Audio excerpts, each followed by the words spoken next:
Hello. Um, can you hear me? Mabuhay or yung Kapampangan, Luwid kayo. Welcome back to my live stream. It's me, Kirby Arroyo, your friendly Pinoy historian. Maligayang Pasko to all our kababayans who speak Tagalog, in Iloco, naragsak na Paskwa, in Waray-Waray, may maupay nga Pasko, and in my Amanong Siswan, Kapampangan, masayang Kapaskuan, or Paskong Mayat ng Dispo, Kekongan. Yeah, so today we'll be talking about the Parol, the iconic, Christmas lanterns from the Philippines. But before we go into our topic, I'll give a little spiel about today's fundraiser. Share screen. Asan na yung share screen? Nawala. While I'm looking for my missing share screen, can you let us know in the comments where you're watching from so I can give you all a shout out while we do the live stream or throughout the live stream. So yeah, let me know. Like for me, I'm in Sacramento, California. So wherever you are in the world, let us know in the comments. Ba't nawawala yung...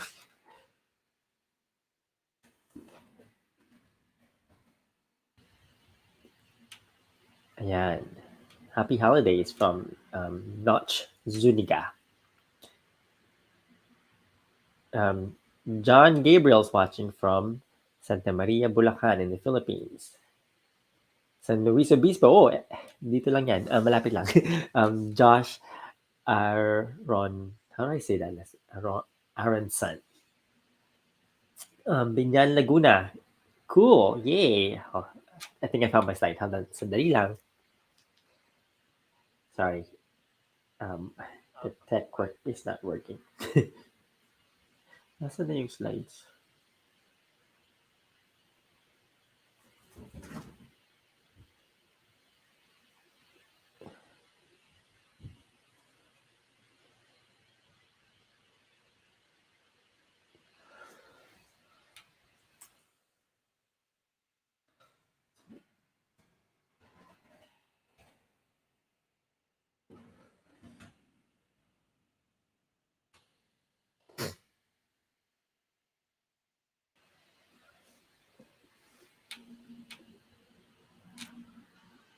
Ayan, I found it. Cool. So, pasensya na sa ating technical difficulties. Before I go on the next slide, let's do a shout out muna. So again, kay Josh from San Luis Obispo, Kimberly watching from Yalamu, San Francisco. Cool. Joshua all the way from the East Coast. Notch Zuniga from Carson, California. Yay. I used to go up to Carson a lot. I have family. My Lola used to live in Carson, my grandma. Gabby from Toronto, Canada.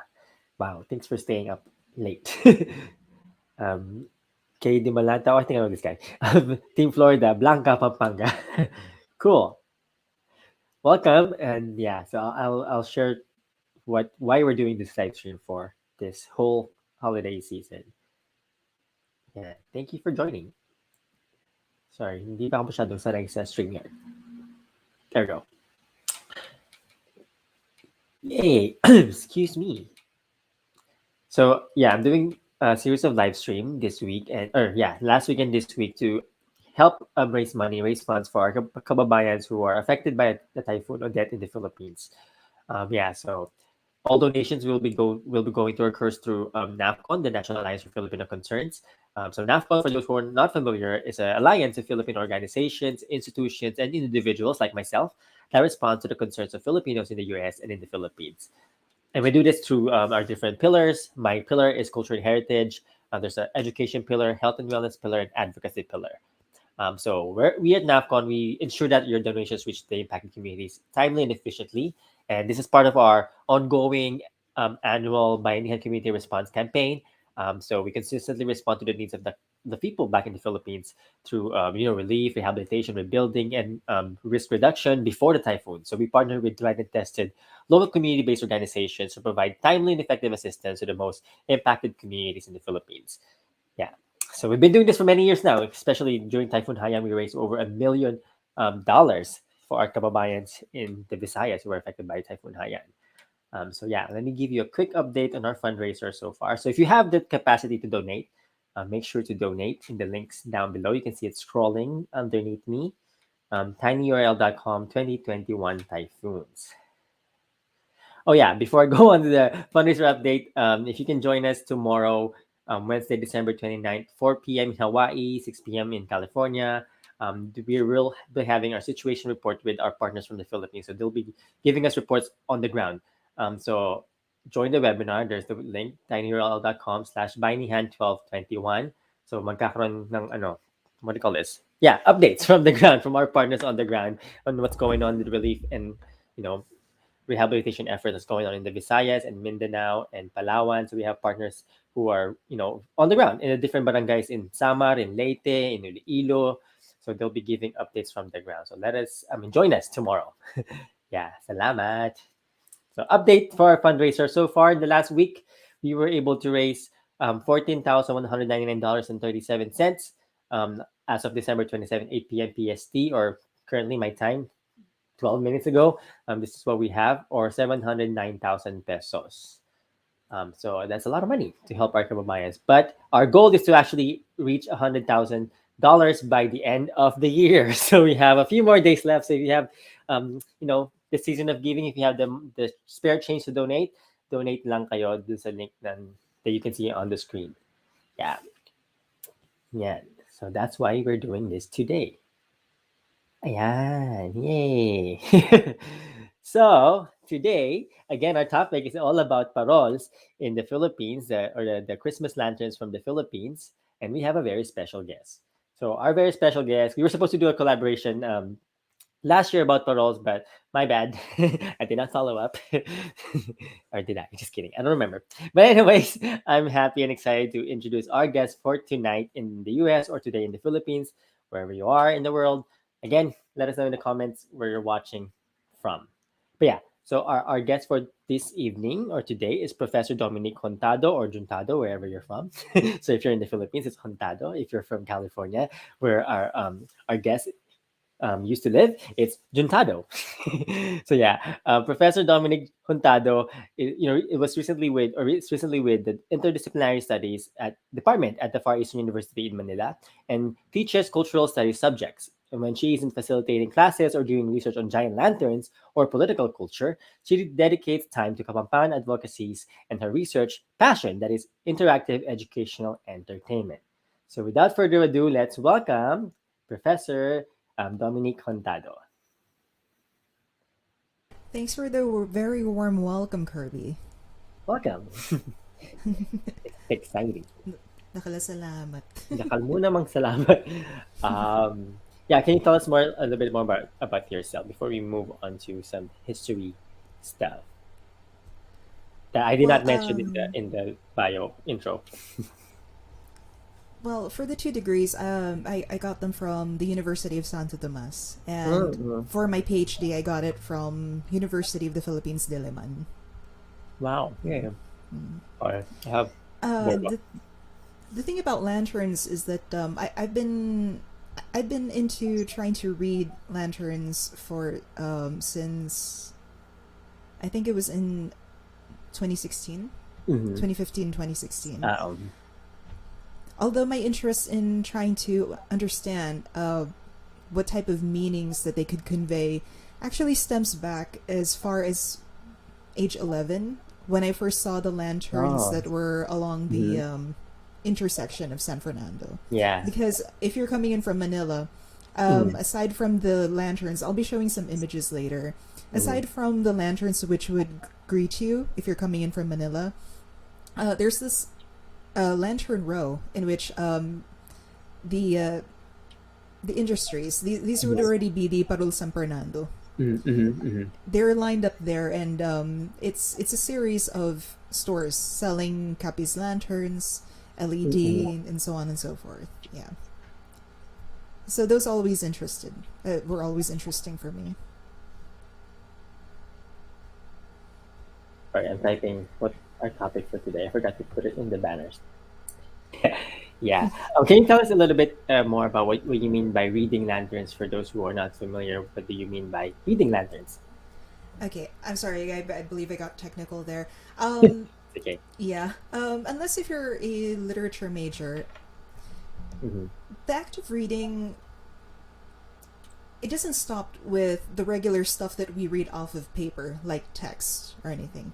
The Hmm. act of reading is basically interpretation and appreciating something. Hmm. Hmm. So it's like in the least technical that I can try to muster is that if you're going to be looking at something, say for instance a lantern, you try to uh, you try to decipher the messages that are being projected there by looking into the series of icons, the way that they're positioned, the way that certain elements are tiled to create the design.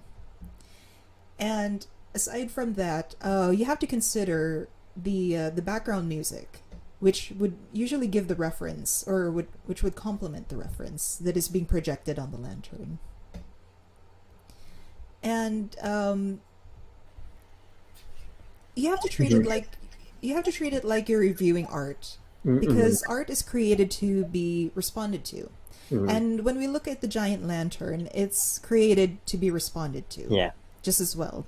Yeah. Uh, when we usually see this discourse happening, especially on social media, Hmm. and aside from that, when we actually attend the events, and this was in the old normal. I'm not sure how the setup is right now. As you can imagine, COVID-19 has really changed the spectator experience. Mm-mm, yeah. Yeah. It's different now. Yeah. Mhm. So if we're going to be considering from the old normal, we have to remember that the lantern also, well, even up to now, art base. If we're going to treat it like art, we Mhm. have to remember how art communicates emotion, Yeah. and that the intention of all lanterns is basically to radiate joy and Mm. peace. Yeah. In the present setup of things, Mm. in the idea of trying to interpret lanterns nowadays, it's all about how, if you're going to go to the videos for the Lantern Festival of 2021, you'll see that it's mostly about saluting the frontliners Mm, yeah. Yeah. and reminding people about these important things in keeping social distancing, the importance of vaccination. Hmm. The communicative aspects of Lantern has definitely gone up. So aside from radiating joy and peace, there's that communicative aspect for reminders. And then as an art, the lantern, well, for our international guests here, Yeah. we can consider that there's a certain extent of an international appeal because if we're going to look at the basics of the lantern, it's something that's very aesthetic, that uses lights in combination Mm. of colors and music, which is easy on the ears. Yes. So there's that natural aesthetic impulse, which hopefully would appeal to any audience, regardless of what part of the Mm. world they're from. Hmm. Yeah. Yeah. So you mentioned that there's a lot there's a lot of ways of appreciating lanterns because a lot of people think it's Mm-hmm. just a decoration that comes up during Christmas. Mm-hmm. Where's the video? Do you want me to play the video now or later? We can start off with what's already what you mentioned here. We're on history and culture, right? Mm, yeah. Yeah. Yeah. Okay. So I guess I'll share and I'll share my Mm-hmm. slides again. Yeah, if you have a few pictures that are, um, you know, about lanterns, Mm-hmm. if I can figure out my tech again. So I have so many windows and tabs open, I can't find the appropriate one.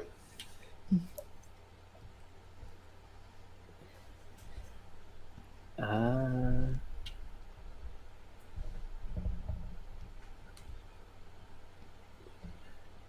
where is it? Oh, here we go. Yan. Can you hear us clearly? People who are watching, I saw a comment. But yeah, so people in the Philippines they are very familiar with the parol. Even Filipinos in the diaspora here in the U.S., especially, we're very familiar with the parol as a Christmas symbol. It's very iconic for Christmas. So for those who may not know the traditional Filipino Christmas lantern, is really a symbol of colorful Christmas traditions in the Philippines today. But the word parol itself, it comes from the Spanish word farol, which means lantern. So a lot of people um, make this assumption that just because the word is farol, meaning lantern in Spanish, they think that parol, the tradition, only came about during colonialism in the Philippines when Christianity was introduced in the Philippines. But it's not.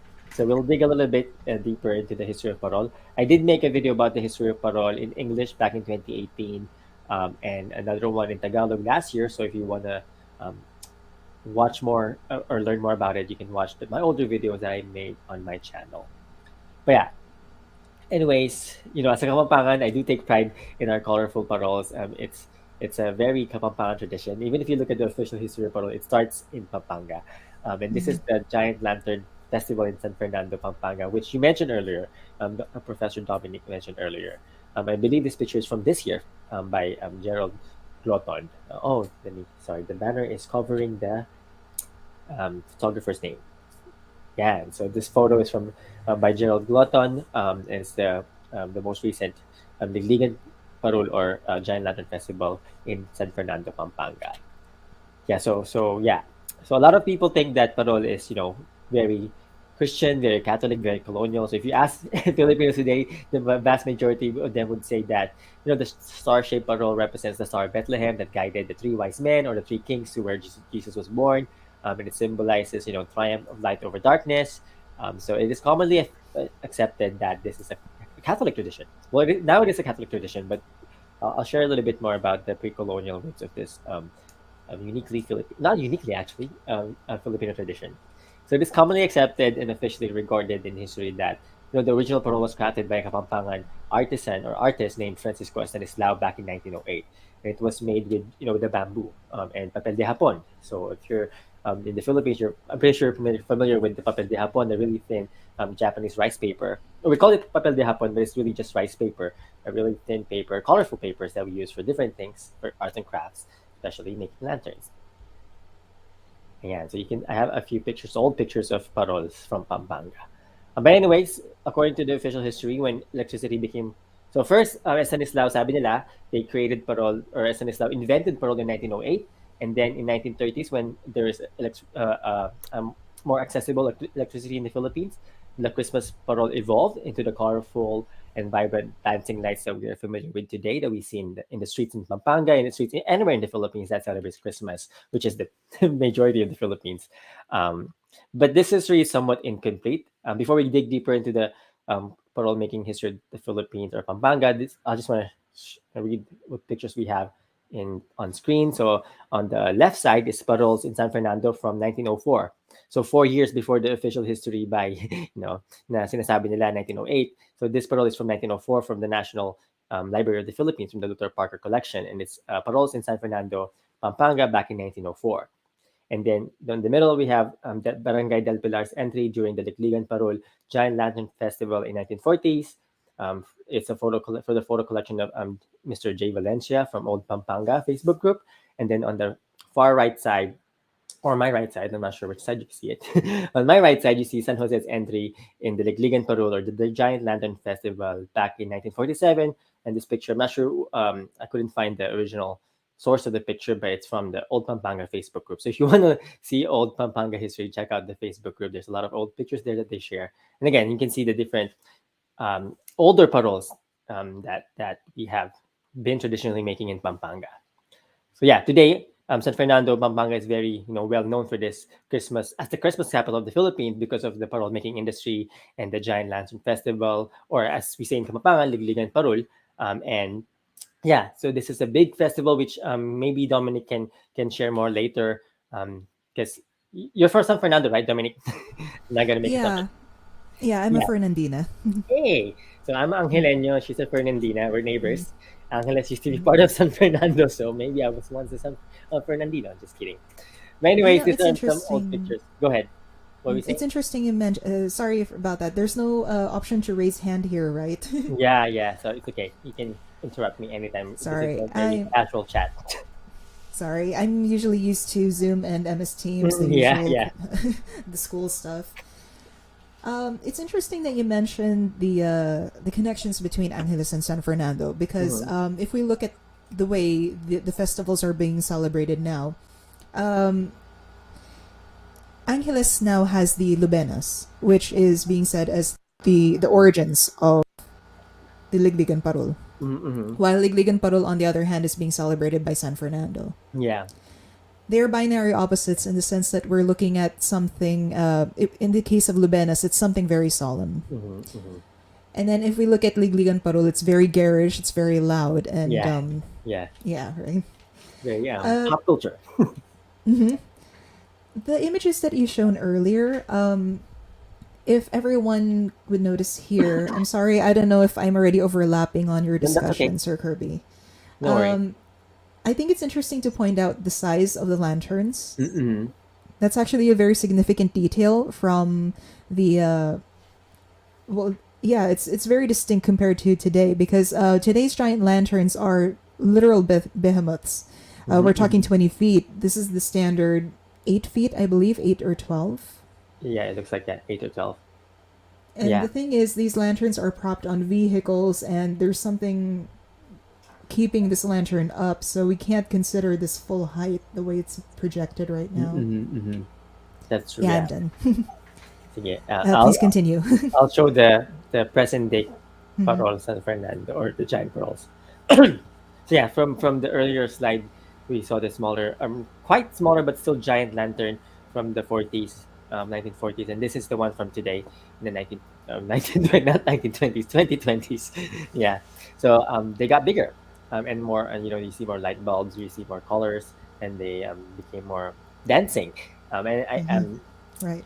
yeah, very, what do you call this? Whimsical, very festive, um very celebratory. But yeah, Mhm. and from what I know, I might be mistaken, but from my notes, my research notes, this Ligan Parul, you know, again, for example, for those who do not know, Ligligan Parol or Giant Lantern Festival of San Fernando is where the different barangays or communities of San Fernando would come together and build their own gigantic parols to represent their own communities, their own barangays in a friendly competition with the other barangays. So you see here the different barangays: Santa Lucia, San Jose, San Juan. Can't really read Talabastagan. Hey, I know where that is. um, I used to go a lot to Telebastagan. But yeah, so you see different barangays, friendly competition. So every year there's a winner. I had a picture earlier. I forgot to put in a slide of the winner from the 1970s, which is San Jose, or a picture of the winning parol from San Jose from the 70s. I forgot to put in the slides. But anyways, this festival has been going on for more than a century. So according to the official history, it started as early as 1904 or 1908. I'm not sure which one exactly, but one of those two, 1904, 1908. And you know, like what Dominic's mentioned earlier, the Ligligan Parol of San Fernando can actually trace its root from an older religious tradition, a very solemn tradition from the Lubenas tradition of Kapampangan. So Lubenas is a tradition that predates the official history of Parol. So again, officially, they say that Parol started in the 1900s. But the tradition of making the Parol, the tradition of having a parade, a festival of the Parol, dates back before that. So there's a Lubenas tradition in Kapampangan. Lubenas is Kapampangan for novena, or the 9-day prayer procession. And they used Kapampangans used back then used the beautiful lanterns to light the way, the colorful lanterns. And like what Dominic mentioned earlier, my own hometown, Angeles City, we have our own Lubenas Ning Pasko tradition. And this tradition in Angeles has been going on for 2 centuries.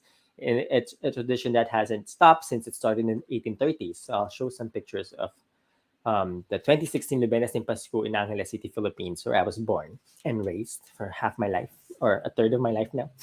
But yeah, so you see the different traditional paroles from Angeles. They're very well known for the different shapes and the very intricate lace patterns that you see. These photos were taken by Ronan Katanghal from 2016, and then the following year I have photos from the very talented Bruno Tiotuico of Angeles City from the 2017 Lubenas ng Pasko in Angeles. And again, you can see the different shapes. The fish is still there, the 5-pointed star, and even some 8-pointed star, 9-pointed star, 7-pointed stars that we had. And these are all traditional, actually.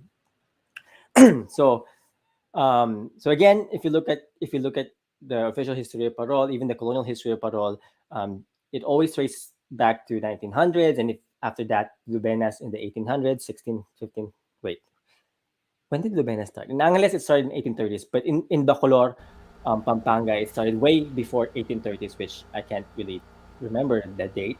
But Agreed. Yeah, on that. yeah, Bacolor. Yeah. yeah. So Bacolor was the oldest that we know Mm-hmm. of Lubena's Yeah. tradition. And oh yeah, so fun facts to those who are what do you call this, into geography and history. So San Fernando used to be part of Bacolor. So sometime Mm-hmm. in the colonial period, San Fernando split from Bacolor to become its own town and became the capital of Pampanga from Bacolor. Bacolor used to be the capital. And then from San Fernando, Angeles split.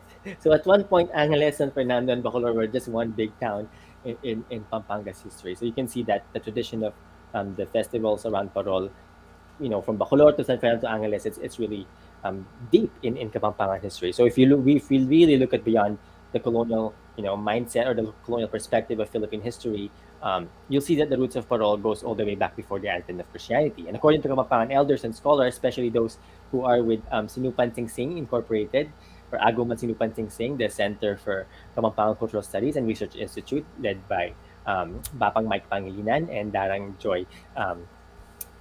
Sorry, I'm thinking Tayag because she's a Tayag, but she's not Tayag. Joy L. Cruz. I mean, she's a Tayag on her mother's side of the family,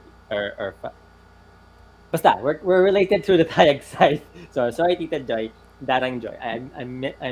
I'm messing up your name, but yeah, and Darang Joy L. Cruz and Papang Mike Pangilinan.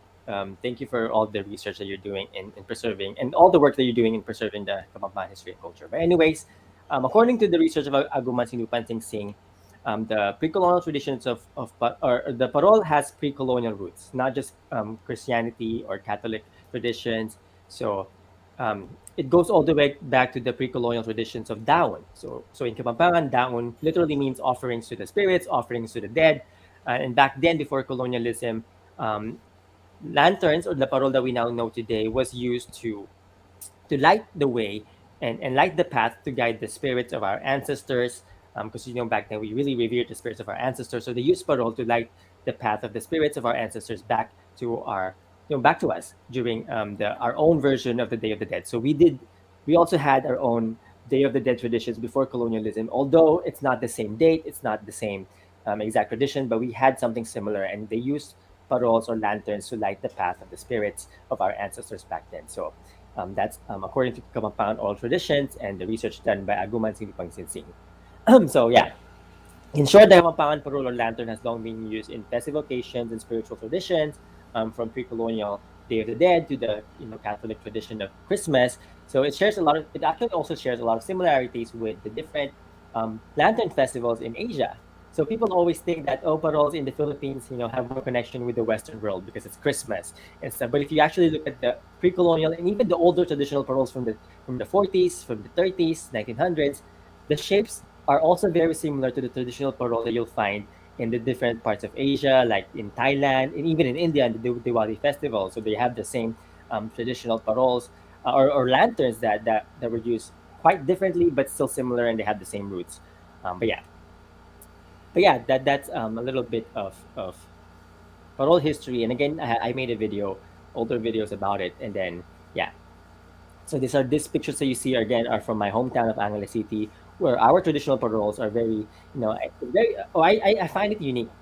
I'm pretty sure there's a lot of similar paroles, but in Pampanga, for example, but in Angeles, they're really like into this meticulously handmade lace patterns that they really work or hands on. No machine. I don't think a machine can produce this kind of traditional paroles, but not yet. But yeah, so it's a very Pampangan tradition. So that's my little spiel about the different paroles or the history of parol in the Philippines, pre-colonial roots of parol. Um, oh yeah, before I forget, also parol. Um, what do you call this? So again, it's very spiritual even back then, and then colonialism, Catholic traditions came, and it still was spiritual. And um, as late as the 70s, 80s, from what I know, parol were not really this commercialized. They were mostly done inside our homes. So parols, traditionally, Kapampangan parols were not actually for sale. Parols were made at home by Kapampangan families. So they would gather together, the lol, the inkong, the apo, the grandparents or whoever's the elder in the house would gather the children, the younger generation, and teach them how to make a parol by showing them how to make a parol. So it really brings the tradition of parol. It's all about families coming together, whether it's for offerings to their ancestral spirits before colonialism, and then when we became Christians and Catholics, it became this Christmas tradition. So yeah, it gathers the families together, and even the Ligligan parol and Lubenesing parol, it brings the whole community, the whole cities, the whole towns together. So yeah, it's all about community. It's all about bringing people together. So that's my little spiel about, but also Dominic, if you want to share anything else or you want to add anything else in the discussion, or if people have questions in the comments, let us know. Well, on the one end, it does become a community activity, and I'm going to be talking about the giant lanterns themselves. Yeah. Because it's definitely a product of something called bayanihan. Although the Kapampangan take of bayanihan differs in the sense that what we're talking about here is more on bayani, the heroes. Okay? Yes.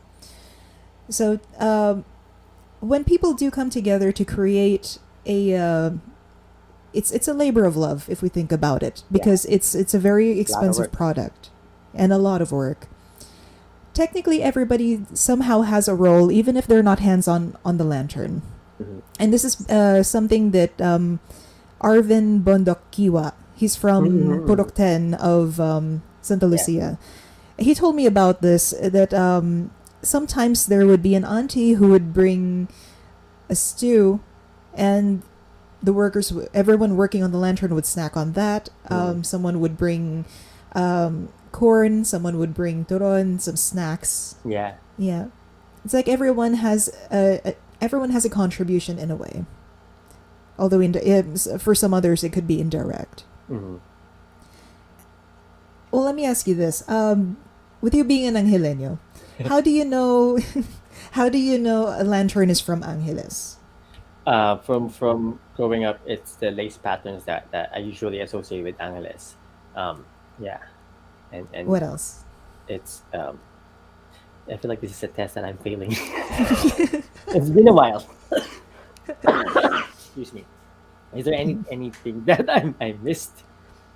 Although I do see some deviations lately, because the Angeles started going into colored lanterns. Yeah. If we're going into tradition, it was more predominantly of white. The white star is signature of Angeles. That's true. Yeah. So with the little hint, like like for example, 2017, the theme was yellow. So there's like hints of yellow, but it's mostly white. Yeah, that's true. Go ahead.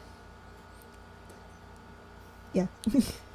Yeah. So yeah, I do remember learning how to make parol as a young kapampangan, as a little kid. We were, although it wasn't, well, we did it at home too, but I think the first time I learned was actually in school as a project. When I was in, I think, I wasn't in kinder. I think I was in preschool, kinder or something. And then at home we also make it with the bamboos. I remember, I always remember this because I got a splinter from the bamboo sticks that we use in making the traditional five-pointed star parol in Angeles. Although the ones syempre, I was a little kid, so mine was the basic star parol, not the intricate lace pattern that you see in Angeles. But yeah. Oh yeah. So a comment from Rafael Agipo from Angeles. Angeles parol have bito bito, or the full ornaments, the little dangling things that you see, the lace, or they're also lace. Um, I can still make it actually. I know how to make the little dangling things. Um, but yeah, go ahead if you wanna share more about San Fernando's lanterns. The thing about San Fernando is that, well, for those who aren't familiar with it, a San Fernando lantern based on the number of parts that are incorporated in its design. So, I'm going to, let me see if I could share Yeah, go really ahead. quick. If not, you can send it to me maybe. I already, I see a share screen function here, so Yeah. hopefully.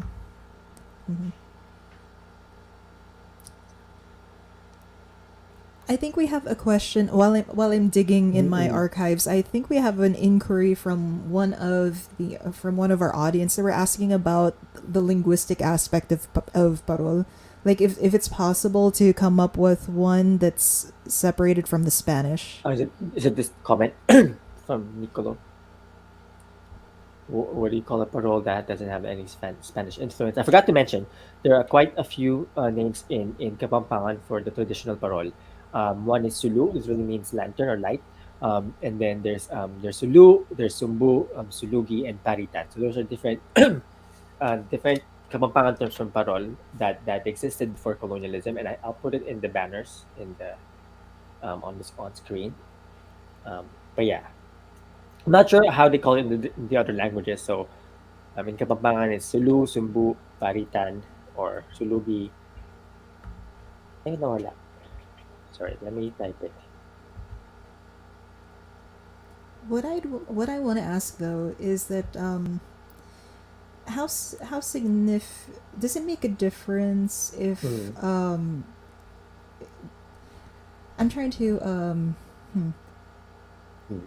does it make a Right. significance does it make a difference if we actually come up with one? Because if we look at the context of the lantern and the way that it originated, uh, Mm. the giant lantern and the ones that are being used in the Lubenas were in celebration of the Christmas Yeah. masses, and of course Yeah. we got Christmas from the Spanish. So I think, well, if you will permit me to be candid, Yeah. I don't Go. think there's anything wrong with just using parol because there's a context. I mean, Mm. language is informed by context. It doesn't Yeah. make it doesn't make anything less Filipino, anything Yeah. less That's Kapampangan, true. because Yeah. it's still part of our history. Yeah. Yeah. I think that's something that a lot of people kind of misunderstood or misunderstand is when we talk about what do you call this? When we talk about decolonizing our history or culture, is not about like erasing what happened during colonialism, but putting into context that this is still ours, but it's just influenced by colonialism. And yeah, so yeah, you're right.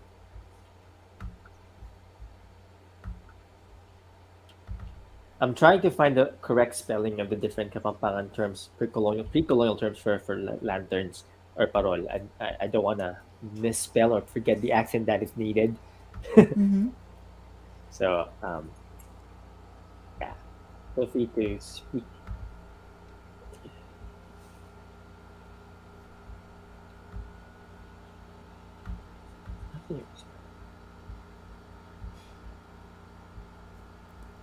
Actually, even the parts of the Kapampangan lantern have there are some in which the words are Spanish or Spanish en Uh-huh. route. Uh-huh. I'm still collecting the images. I apologize. No worries. So if folks have comments, let us know. I'll read comments in a little bit while I type the different spellings of paroles.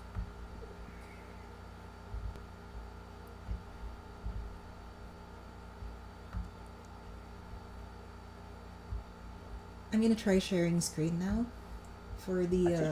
San Fernando. Yeah. Oh, but yeah, quickly before you share.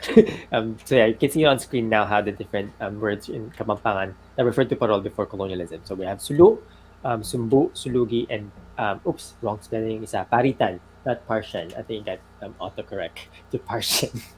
Paritan Paritan. is like it's like those old school lanterns, right? The old Mm-hmm. school oil lanterns in which Yeah, there's this knob which will let you control the the flame. amount of flame. Yeah, that's right. Yeah, and then some of these are very specific to specific region. For example, from if I'm not mistaken, sumbu was the term for lanterns or parol in Candaba in Pampanga. So it's Mm. different per region, per dialect of Kapampangan.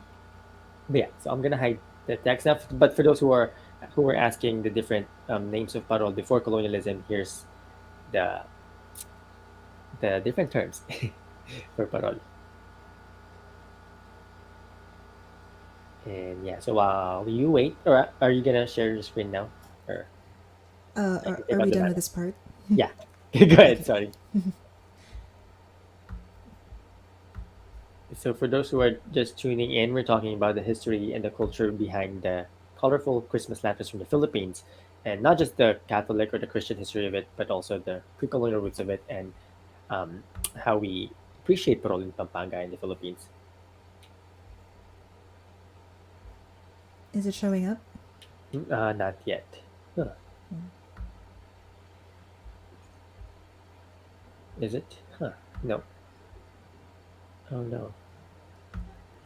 Okay, here we go. Ayan. There we go. Go ahead. Take it away. So, if you take even just one part out of this whole set of rings, we're basically going to be calling that, for a present lack of a better term. If you get rid of even one of the rings or one of the components, it's no longer considered as Parol San Fernando. Parol San Mhm. Fernando is defined by 5 parts. So it Mhm, starts mhm. with this one. The core of the lantern is the tambur, which is a Mm, corruption of the word tambul or drum. mhm, And that's the center of the lantern. mhm. From what I've been able to read, it ties into the original Lubenas in the sense that there was a certain type of light that they used then. It was like a lotus. I remember coming across material that Mm, mhm. discusses that, a lotus drum shape. Oh, yeah, So it nods to that. yeah. Although I've yet to confirm that with additional historical material, but yeah, Um, that's the that's the right. hard thing about trying to study lanterns.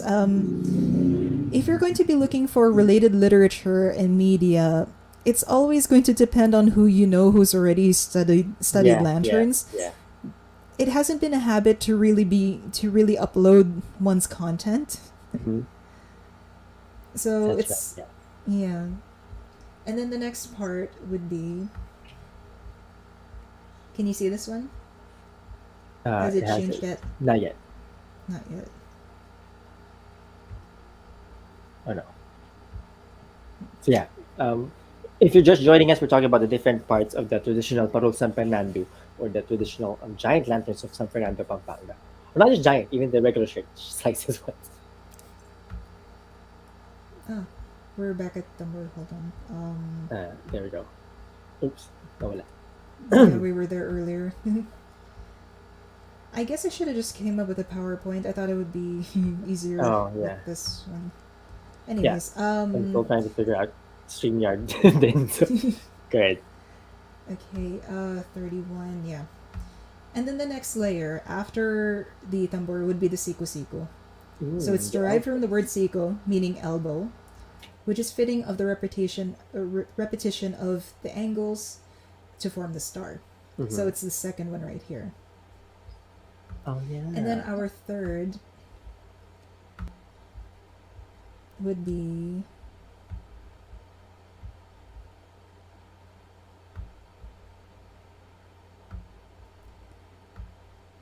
the palimbon, which is after the siku-siku. It's right here. Mm-hmm.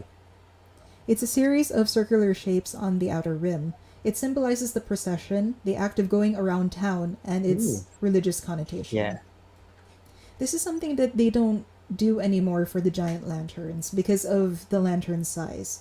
If we were Oh, talking about the lanterns from what was the year that you mentioned? The ones with the 8 feet lanterns? 1940s. From the From the pictures 1940s, that I have, since yeah. the 1940 lanterns, if we're going to be talking about the celebration of the lantern, they used to be able to prop them on bamboo poles, and Mm-hmm. usually the people who would lift them up and carry them and parade them around the town would be supposedly the town's finest. So we're talking about the most handsome and the most beautiful to Yeah. to walk alongside it, and it would usually be this really huge honor to be able to carry the lantern. Yeah. That's the Okay. palimbon. Mm-hmm. And The pride then of your hometown, or your mhm, barangay, or your community. mhm.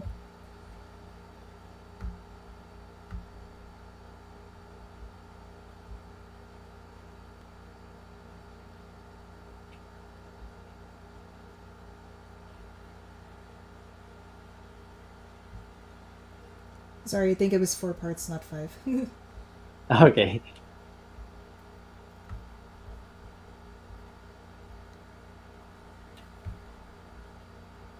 Yeah, let me do few shout outs from people. Mm-hmm. So we have Precious Angeline watching from is that's Qatar, right? If I'm not mistaken, that's the flag of Qatar. So Kabalen Precious from I, Qatar. sorry about that. Go ahead. Okay, go ahead. Continue. I was just reading some shout outs, but go ahead. I'll Mm-hmm. share something. And then the last one we have here is the puntetas from the word punta, which means edges. Mm, And this is provided by our lantern artists. It reflects the Kapampangan's fondness and attention to detail. yeah, Yeah. yeah. If you look at there's this word I forgot the exact phrase, but traditional Kamaban art is very they're scared, they're afraid of having empty space. Mm. They have to add very every detail they can add. You can see that in the way they carve the dukit, the way they Mm-hmm. the what do you call that, the pokpok, the metal work, the patterns that you see there. Even in again in the paroles San Fernando, you see that, and even in the paroles of Angeles, you see the intricate lace lat patterns. So it's very Mm-hmm. they're scared of having empty spaces. And that's very actually Southeast Asian. If people are curious, that's also very Southeast Asian art, traditional art. There, they have to fill up every space with something, details. Yeah. So we have a comment here from Victor Torres who says, Mhm. "Happy holidays, Kirby. We went to San Fernando over the weekend to watch the Giant Oh, Lantern cool. Festival. Had an awesome time." Um, I'm wondering what it's like now because last year, Mm. just for the Giant Lantern Festival to push through, they changed it up a bit in the sense that they were giving out no, you had to purchase tickets, I believe, and then Oh. you had to watch the show from the comfort of your car. Like you had to park in a drive-through Mhm. movie. That was the type of setup that they were going with. Oh. Of course, for Yeah. COVID era spectatorship. Yeah. Yeah. I'm not sure. I'm not in the Philippines, so I can't answer your question. But from the where is If we that? have audiences who Yeah. attended that one, that would be great if they could share.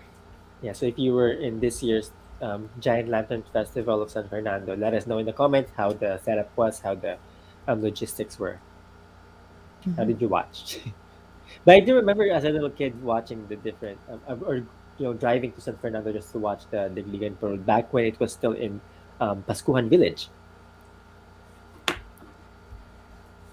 Yeah, Pascuhan Village. It's a shame that they didn't get to keep that project for long. I forgot up to when it was still Yeah, running. I think 90s for sure was still there. Hmm. Let me double check. We we got a response from Victor Torres. Yes, minimum of 1,000 to get a QR code. Oh, so you have to put the QR code to watch it in person? How?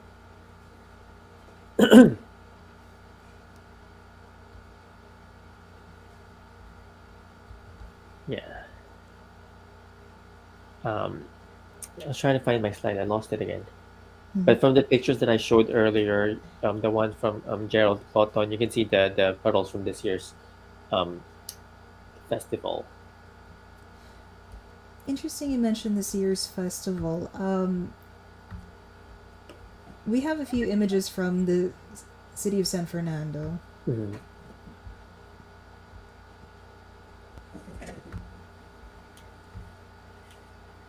Well, before we go into that, I think we should pay a little bit of homage to the history of how the interpretations of lanterns have been changing. Yeah.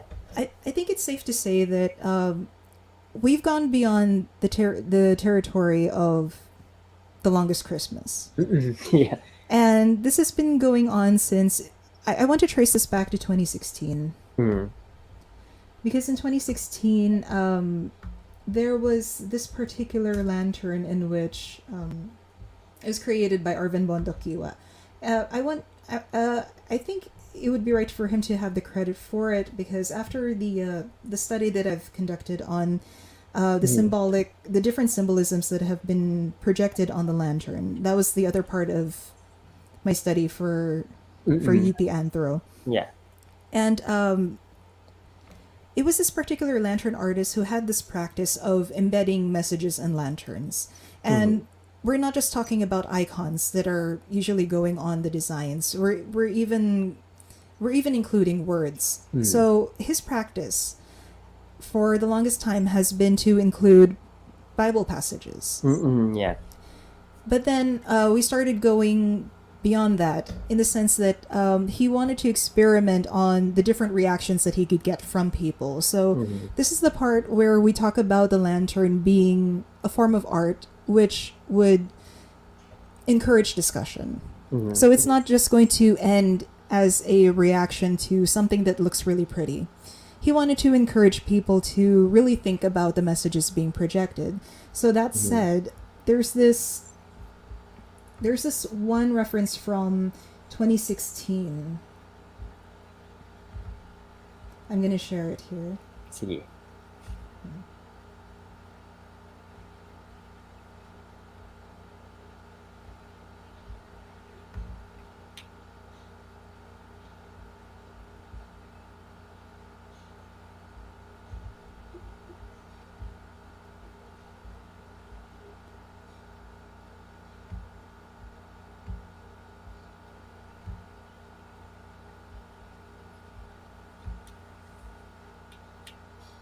Now I have to clarify that not just because a lantern artist had posted a certain reference from a political figure, it doesn't necessarily make them align with that figure. I want to clarify that because we're not trying to start a debate on Politics. political colors here. Yeah, yeah.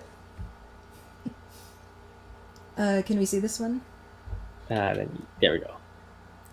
So this is an image of the Sindalan lantern, and it shows.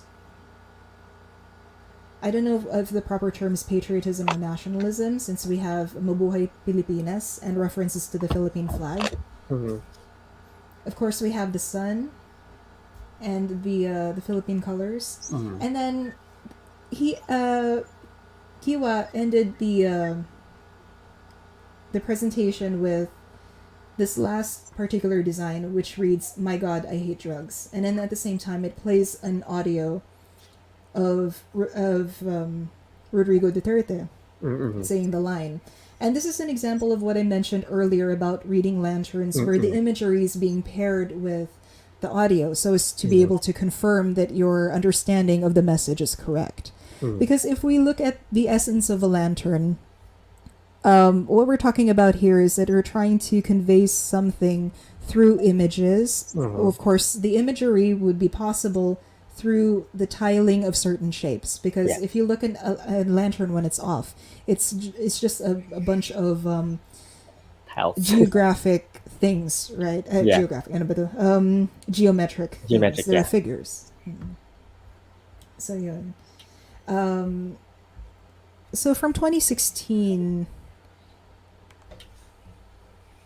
I think from there the trend pretty much picked up, because if we consider the Giant Lantern Festival of 2017, we saw more expressive lanterns, and then it pretty much was 2017 was talking about the events of the year, and then the definitive event of the year was the Marawi siege.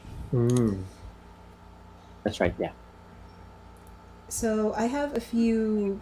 Should we go over the videos? There are three very Yeah, go ahead. exemplary examples here. So we're Although gonna we have play to the video. apologize because, well, for starters, we need to do away with the audio because there could be like copyright issues. We don't want to. Yeah. Yeah. So we have one half of an interpretation to work on for this.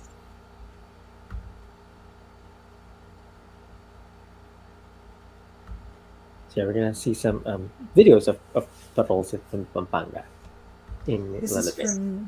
from 2017. Sorry, did that go through? No. Not yet, yeah. Okay, good. The audio is a little bit annoying.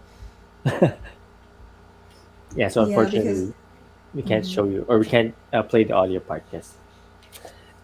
Copyright and stuff.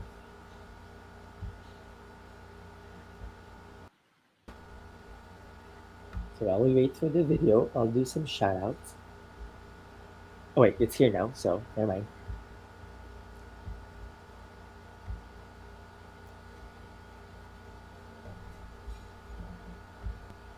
Ayan. So this is from 2017, right?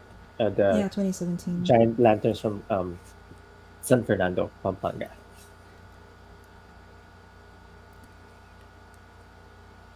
And these are huge. These are not your, typical parol. These are like Hmm. at the very least 20 feet in Yeah. in. Although there's a rule for competition as to Mhm. the number of bulbs that they're allowed to use, just to make Oh, the competition fair. fair. Yeah. Hmm. Do you Because know there how has much been, bulbs? huh? Do you know the number of bulbs? No, sorry, I've already forgot. They usually announce it though at the start of each festival, like the conditions that Mm. the lantern artist had to work with. Mhm. There has been history kasi of certain lanterns winning because parang dinaan na lang nila sa number of bulbs. Oh yeah, yeah, that makes So sense. Yeah. it's not really about the beauty of the design or the intricacy Yeah. of the flow of the presentation. So just to make this fair, they had a minimum and a max. Mm, that makes sense. Yeah. Excuse me. When trying to read a lantern, it's pretty much just about how it resonates with you. Gesundheit. Mhm. Go So ahead. Sorry. it's easy to say that the first few designs, which are also known as gimmicks, each flowing Mhm. design, that's what they're calling it. Uh, it pretty much reflects the cultural aspect. I mean, it's reminiscent pretty much of the native mats, Mhm. but we're still waiting to get to the actual part where they get to convey messages. Mm-mm, mm, yeah. If I'm not mistaken, this is Stella Bastagan. I had to cut up the first part because I was already standing too close to it. So Mm-mm. this is an example of a design in which it speaks of an advocacy. So save life, save trees. Mm-hmm.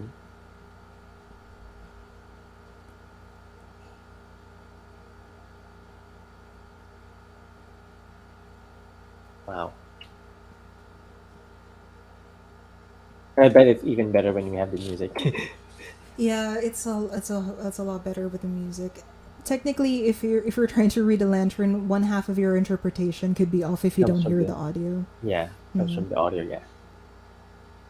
Oops, wrong spelling. This one's from 2017.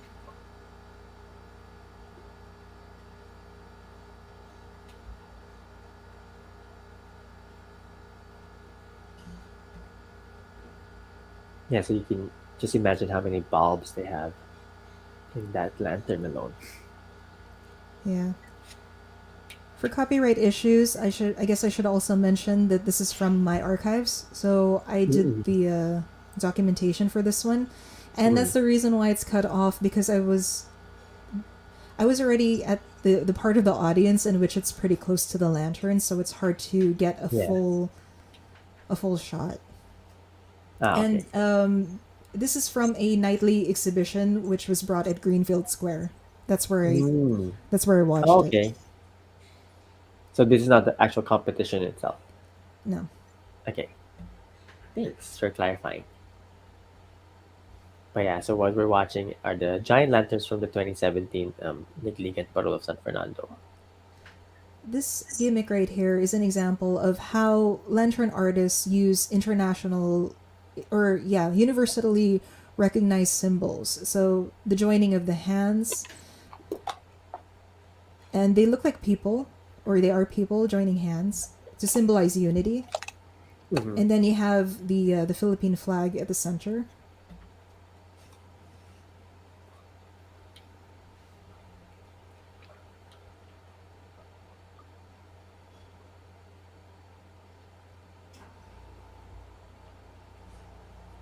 For those who are watching, let us know in the comments if you've been to Ligligan Parol, and if you can remember the first time you went there. Let us know in the comments. Oh wow, I remember these um how do I, this patterns that you see, the movements. Mm-hmm. And for those who are not who haven't been and had for those who have not seen a giant lantern from San Fernando, Pampanga, there's a huge thing behind it that they manually twist and turn to make these performances or these dances. I'm not sure what to call it, but it's, right, the huge things in the back. The rotor. Yes, there we go. We have a picture of that too. Okay, so yeah. The Oh, thing it's, about mm, operating rotors, though, is that it's really it's really a manly task because you can mm, imagine how brave these individuals are because they're yeah, dealing with exposed wires. yeah,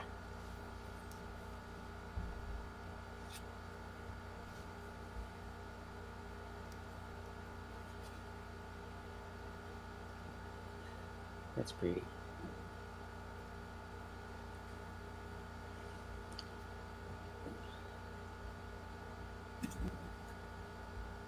Hindi pala siya programmed. Yeah, because if we're talking about the original lanterns,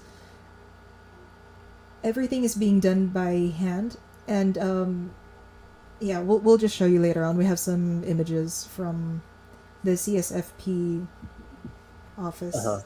Yeah. Yes, so they're not programmed, they're not they're manual. Okay, here's a comment from Pedro Ray. Everything that you see are carefully handcrafted by the Fernandinos, and the rotor itself, was being operated by the people at the back of the lantern. Yeah, that's what we were referring to. Yes, and these are huge rotors, the size of a truck. Sometimes they would fit four on a flatbed truck. Mm-mm. Usually, like if you see a lull in the Uh, middle of a performance while the music is playing, it means that they're trying to get to the other rotor to run it. oh, that's what it is. Okay. Hmm. Oh, I think the video's done. Yeah. And, oops. Let's go back And on then we camera. have another one. Now we're There turning are off. three. Mm-hmm. Oh, sorry. I'm just mentioning that we're turning off our cameras to save bandwidth to show videos, just in case people are wondering, like, where are they? In my case, since I'm in the Philippines, our internet Yeah. is more often suckier than not. So I want to Yeah. make sure Yes. that the video gets through. Yeah. Okay. We have more videos to show and pictures. And then we have Barangay Sindalan, which for me was the most definitive one Mm. for the 2017 Okay. festival.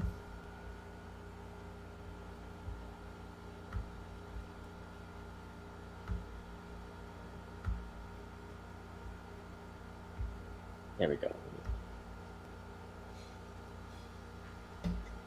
Please excuse the shaking. I had to adjust my seating as well because I was sitting on the ground. So example of native references, you can see like the it's almost bamboo shoot inspired.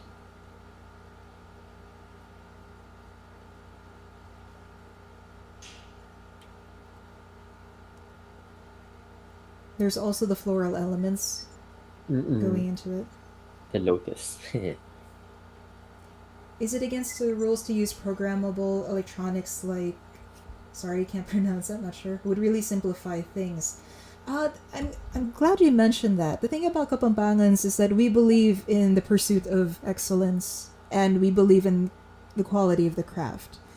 So this is how we say that a giant lantern is truly a labor of love. We're not after simplification. We're after keeping a tradition alive. So there's not a single thing that has been altered from Mm. practice. Yeah. Siguro in terms of materials only. I mean, we see a change in the materials, but Yeah. that's it. But we keep it as traditional as we can. Hmm. Which is, this is pretty much why one 20 feet lantern goes from 300,000 to 500,000 pesos. Mm. Wow. And these are the barangays coming together and pulling the resources together to produce their lanterns. Oh, Hmm. there's Marawi. Here, this part is where the song by Esang de Torres, Marawi. is sung, or no, is played, and basically the words that are seen here projected are fragments from the lyrics. Oh, okay, I see. It's such a shame we can't play the audio. We're missing so much. Or maybe, yeah, I don't know which, because it's a hit or miss in which audio are going to be red flagged. Yeah, and we don't want that. And Key to My Heart is saying that it's even more what's kahanga in English? Astonishing or Admirable, admirable. Yeah. astonishing. Hmm. Thank you. Key to My Heart. And then Pedro Ray shared again what Dominic was sharing earlier. The giant lanterns have, or the traditional lanterns of San Fernando have different parts: siku-siku, palimbon, tambor, pontetas.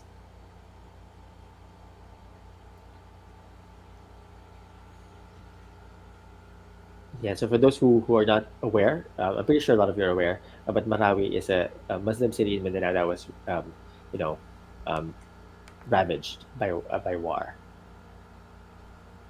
especially in 2017 during the siege of Hmm. Marawi, and it hasn't really fully recovered yet. So it's a lot of rebuilding that has to happen. And Marawi used to be the center of Muslim studies in the Philippines, Islamic culture and studies.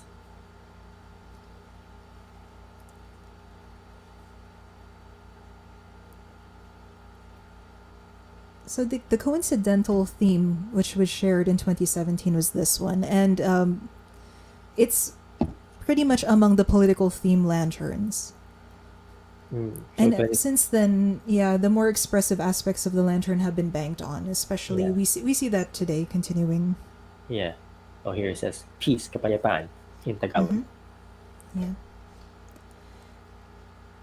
Arvin Kiwa, though, points out that the part of the popularity of the lantern, which is why he decided to use it as an expressive medium as well, is the fact that it's being televised.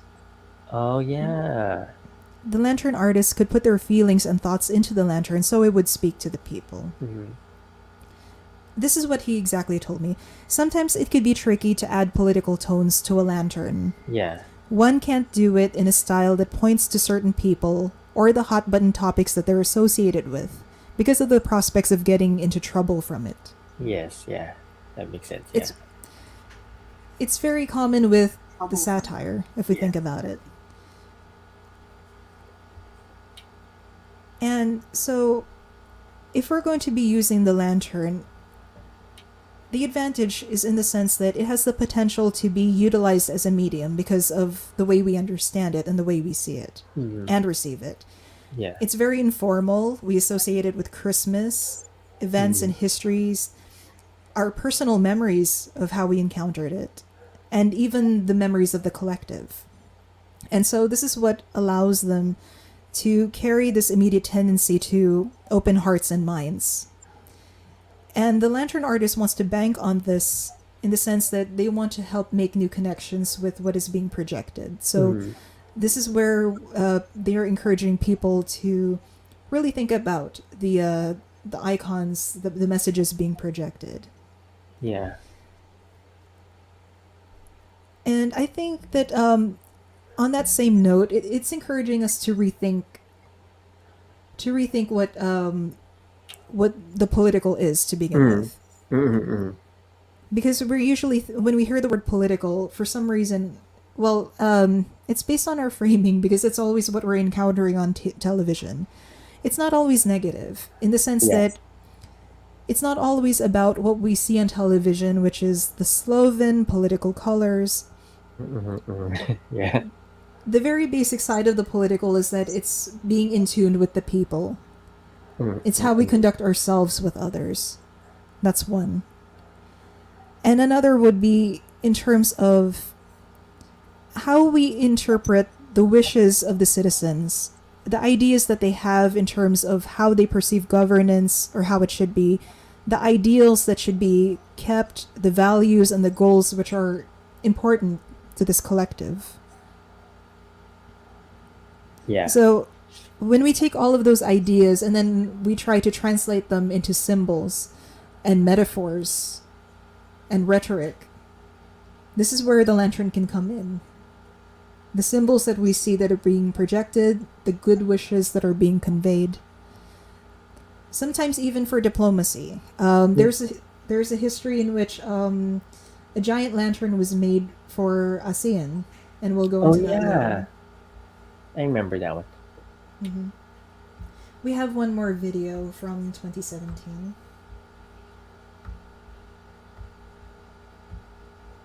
So right now, for those who are joining us, we're playing videos from the Giant Lantern Festival, or the Ligan Barol of San Fernando in 2017, and Professor Dominic is sharing her research on the cultural significance and reading lanterns.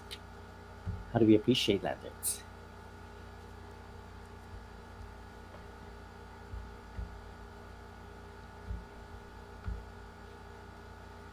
So for 2017, Barangay Dolores was the one that won the festival. Hmm.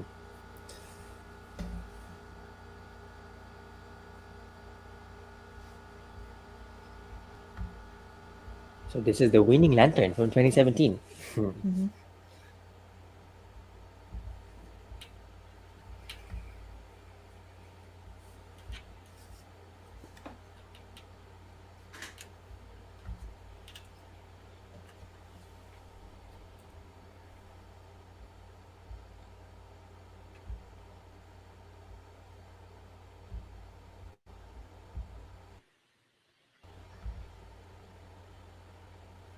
Oh no, I think it froze. Oh wait, never mind.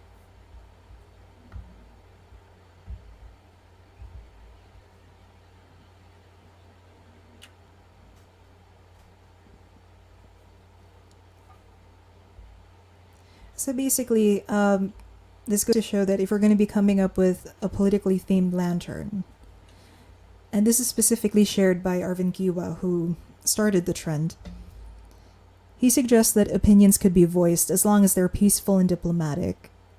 Hmm. That one's design can tell a tale as long as it reflects the realities which are going on in a country in a storytelling fashion, which does not involve position. Yeah. So it could be a meditative piece reflecting an advocacy, an ambition, or formulas for an ideal state. That would be all right. Mhm.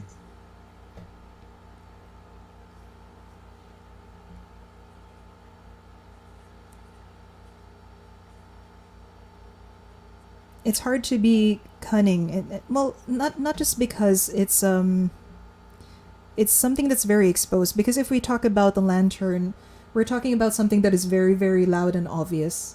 Yeah. So it would be ironic to be able to use the lantern to convey something which is similar to a satire. Second of all, no one would ever agree to such a concept because if we're talking about a lantern, it's all about speaking of all things good, joyful. So you can't throw shade if it's your job to bring light. Yeah. Yeah.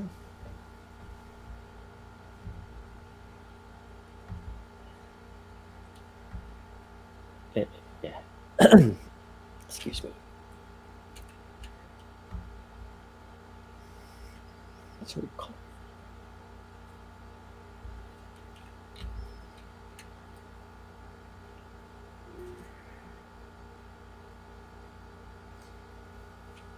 So this gimmick right here is where the artist Teddy Aguilar starts to Mm-hmm. express. So when I asked him about the meaning of this particular lantern, Mm. he says that the words trust. I'm waiting for the next one.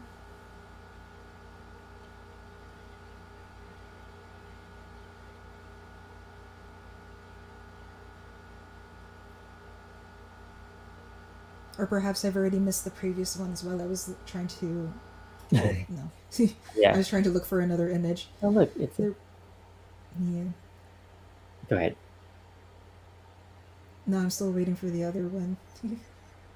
Yeah, I wish we There are could. 3. Mm-hmm.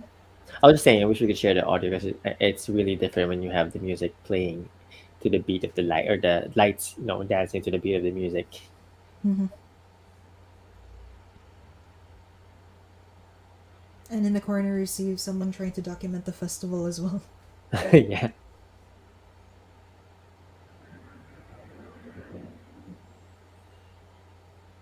don't think we'll ever go back to the way Uh, exhibitions are going to go, because there's something communal as well about watching it when you're practically elbow and elbow against a stranger. yeah, yeah.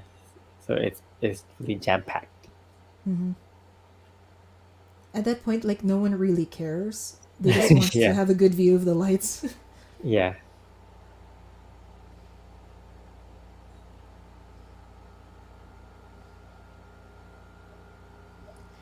Anyways, just in case I missed it, the three concepts that he mentioned: trust, Uh,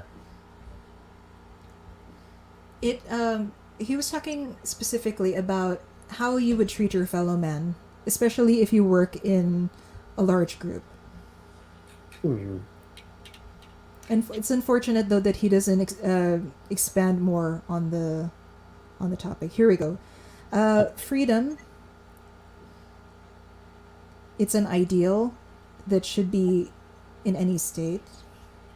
Mhm. And then love and hope never end Mhm. in an ideal state. The Mhm. thing about trying to get to talk to Teddy Aguilar though is that he's a man of few words. He would rather show, so he would rather let his designs talk rather than provide a context that will influence it. Yeah.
So yeah, for those who are joining us, Dolores was the winning.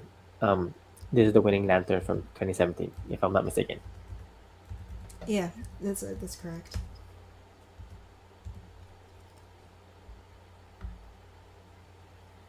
Yeah, and a comment from in the seeking. This one is very mesmerizing and meaningful. Thank you for sharing. Yeah, thanks for documenting too. I'm glad to share it. Thanks. Yeah, and And then, do we have yeah, anything else on? Yeah, we should probably finish first on Giant Lantern before we go mm, to the other kinds, right? yeah, yeah. Go ahead. Okay. So right now we're discussing and showing giant lanterns from San Fernando, Pampanga, the capital of Parol in the Philippines and Christmas in the Philippines.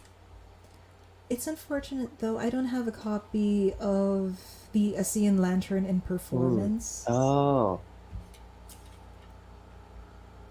So, profuse apologies for that. That was the first lantern that actually left the confines of the longest mhm. territory of Christmas, because I think it was mid-year Oh when they yeah. asked to have one of those made, and they showed it over at CCP. Oh, okay. In Manila. They had a copy there, and then yeah, originally for the state dinners, if I'm not mistaken, this was shared by Arwin Lingat. He mentioned that the original request was to come up with 20, 10 to 20 ASEAN Oh, lanterns. oh But then they wow. found out how much it cost. They Yeah, it backed is out. expensive. Yeah, Mm-hmm. it's expensive to So, make and very expensive to transport. yeah. And then the next one would be this COVID theme lantern, which Mm-mm. was it had gone viral on April 29th of 2020. It's the Okay. creation of Rolando Esquimbao and his grandson Joshua Lorenzo. This one is particularly interesting in the sense that it pretty much reflects the sentiments of the time, not Mm-mm. just because of the gimmicks that it was showing, Yeah. but in terms of how it was created. Here, let me project it first.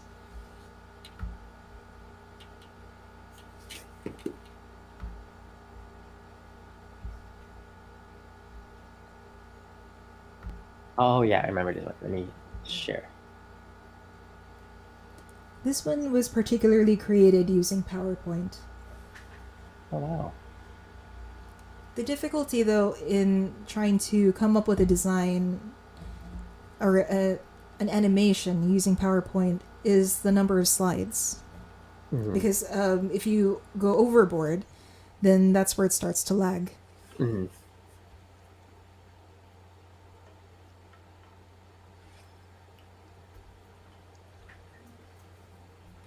So this was made with PowerPoint. How?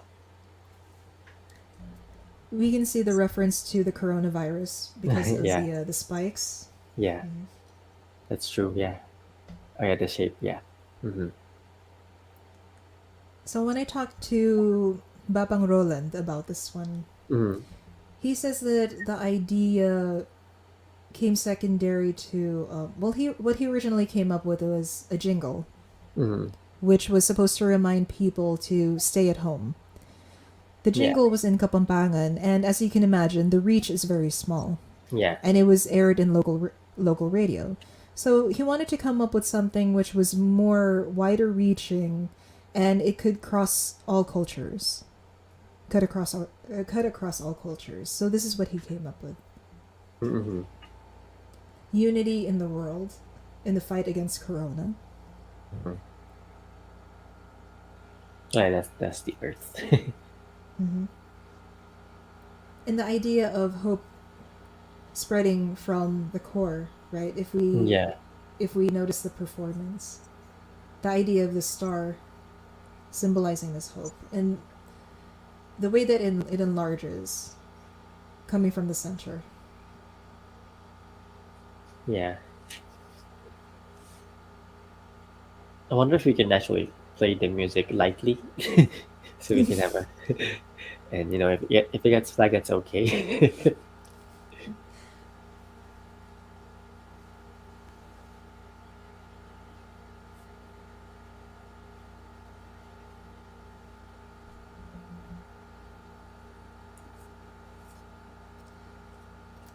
This particular presentation, though, what I've noticed Mm-hmm. about this lantern was that it deviated from the traditional practice in which they actually used a full track instead Mm-hmm. of a snippet.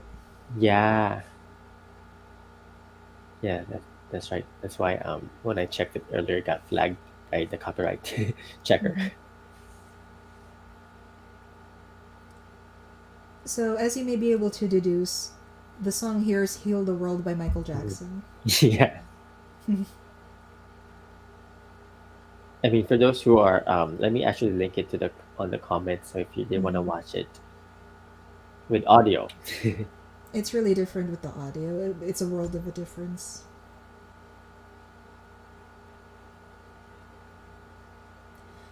And this one makes use of the theme song We Heal as One Mhm. by various artists.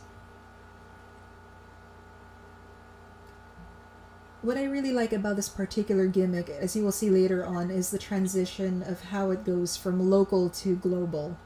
Because right now we have the image right here of a reference to the Philippine flag. Unity in the Philippines. Mhm. So there are the reminders: stay home, Stay home. Yeah. pray, hmm social Social distancing. distance. See that one, that transition from the Philippine flag to the globe.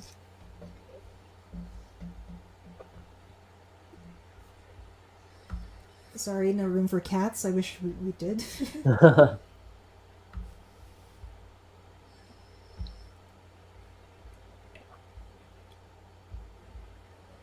Yeah, so for those who want, if you wanna watch the video with audio, with the full audio, the song that comes with the bottles dancing lights, you can check the comments or the chats for my comment with the link to the video.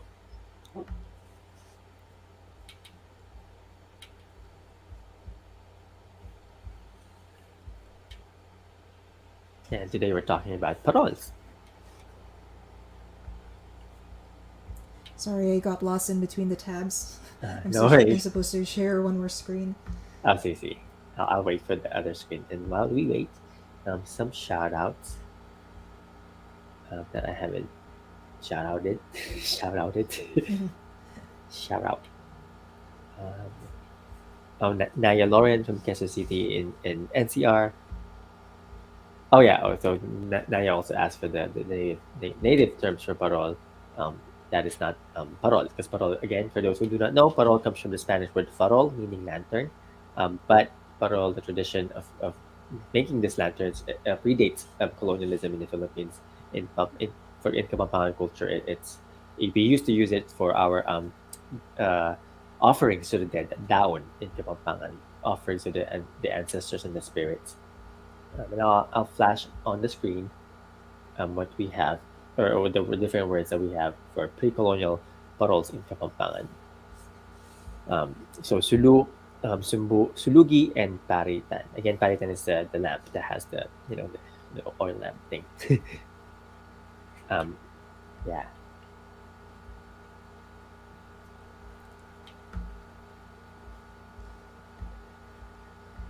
So yes, parol. Today it's really associated with Christianity and Christmas in the Philippines, but it has a deeper roots. I think for the other content that we had intended, because it's really not going to convey Mm, without being able to listen to the audio. yeah. Right now, I have no idea. Is it because everyone's on Facebook on the holiday? Um, CSFP City Information Office isn't Uh, loading properly right now. oh, okay. Do you want to link it to me on the chat? I can try to load it on my end. Okay, please do. Yes, salamat. Thank you so much. These are actually a lot of. It's a set of photographs taken by, again, Gerald Glotton. I think he was the guy who was there for the event. He was. Okay. I don't know if he's the official photographer. Yeah, let us know, Gerald. Are you the official photographer?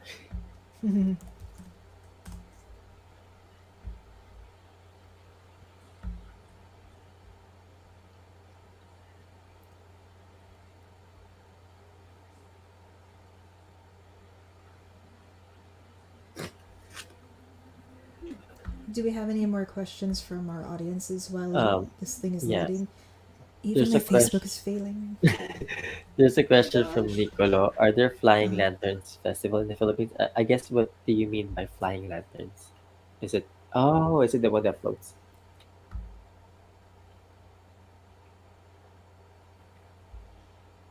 Oh yeah. Okay. I think I know what you mean now by the flying lanterns. That um yeah.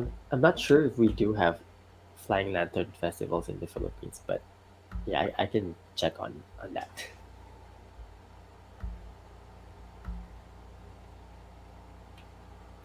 Yeah, and now today I can flying lantern festivals are very popular now across the world. That they adopted from Asian lantern festivals. But yeah, I'm not sure if there's one that is native to the Philippines. Yeah, and for those who are wondering how the paroles looked like back then, um, they're not just five-pointed stars. Some of the paroles were squares or globes or octagon even, and the stars are usually there's five-pointed stars, the one the common one, but the traditional one have like seven-pointed stars, eight-pointed stars, nine-pointed stars.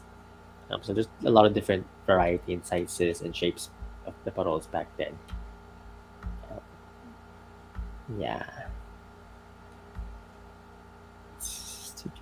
What else can I share while we wait? um, So if you missed the history part earlier of the parol, I made a video on two videos, one in English, one in Tagalog that you can watch from my channel. Just search Kirby Ralio Parol, um, one from 2018 and one from last year.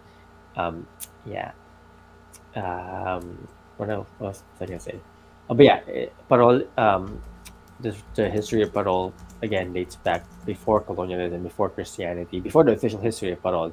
Um, and yeah, we've always had something similar. It wasn't just for Christmas. It was also for, again, before colonialism. It was for our offerings to the dead. It was a lantern that we used to um, guide as a guiding light for the spirits and for the ancestors to come back home during our own traditional celebration of the Day of the Dead or commemoration. Yeah, so we had our own pre-colonial Day of the Dead traditions in Kapampangan. We call it Daon, or the offerings to the dead, the offerings to the ancestors. But yeah,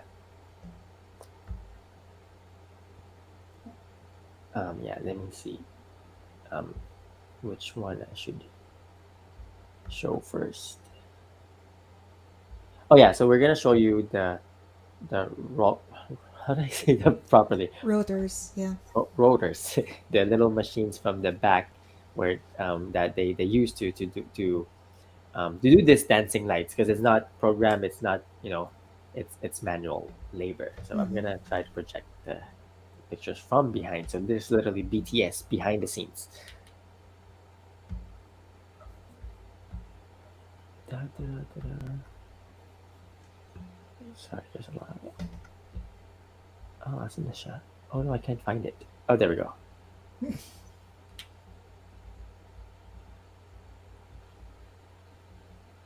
Can you see what I'm projecting? Yep, it's showing on my end. Yay! So that's the machine behind the lanterns, Hmm. the rotor. Yeah. So you see all this again. What Dominic said earlier: brave men who are literally putting their hands in line of danger, because these are, like, exposed wires that could, electrocute you anytime. Hmm. One simple mistake could electrocute you. Let me show the other one too. Facebook is spazzing. Why did it bring me to a page I'm supposed to look at the saved stuff? Yeah, here's the other another view of the rotors behind this one. The one you talked about, that four rotor for one lantern, right? And these are Mhm. found behind the trucks. Um, yeah. If I'm not mistaken, if it wasn't the festival of 2012, it was the festival of 2013 Uh-huh. that they decided to put a twist on the event, and then they put a camera where Mm. those rotor operators were, Oh wow. Yeah. and it was part of the competition to be able to try to make the audiences laugh by doing gambot, Oh yeah. because That's funny. Yeah. yeah, usually it's said that if you move along with the beat, you'll be able to operate the rotor much better Better. Yeah. because yeah, you're You in the feel beat. you feel the music. It was probably a type of homage, anyways, to honor those who are operating the lantern. It's not just the lantern itself. Yeah. Yeah. I'm looking for the other one from CSFP. Yeah. I'm gonna send you the link. We can just I go see it. through the album, I guess. Okay. See. So while we wait, I'm gonna answer some comments, our Hmm. questions from the comments in the chat. Um, um, Niccolo Vergara is asking, during pre-colonial period, lanterns were, or I guess the question is, are they more like decorations inside the house and had nothing like omens or rituals until the arrival of the Spaniards? They were actually very spirit. Some of them are ornaments, I guess, if I'm not mistaken, but mostly the pre-colonial lanterns. I mean, we had our regular lanterns to light up our homes, our different community, or, like, different parts of the community back then. But in terms of having a special lantern for rituals, for our traditions or religion, not religion, but our spirituality back then. some lanterns are very spiritual.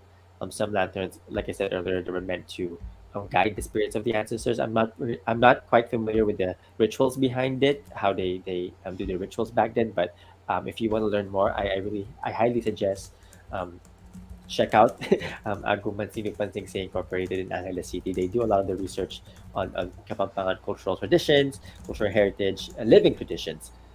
Yeah, beyond the confines of the colonial miseducation of the Philippines. Yeah. But yeah, so if you're interested, reach out to. Let me actually type their name on our chat. So shout out to Bapang Mike Pangilinan again of Aguma Sinupansing and Darang Joy and everybody in the whole family. It's like a family. So when I visit Pampanga, so I visit their office and it's like a furniture center, which is now a different location. But yeah, I remember Sir Mike sharing something about seeing something similar to giant lanterns being paraded in Thailand. yes, I actually saw the recent picture of the ones this year. But yeah, you're right. There's Mhm. a giant lantern parade also in Thailand. I'm not sure when they started, but yeah, Is the mechanism the same? I haven't looked into it. they're a little bit smaller than the ones that we have. Yeah, I also doubt they operate the same. yeah. I don't think so. Yeah.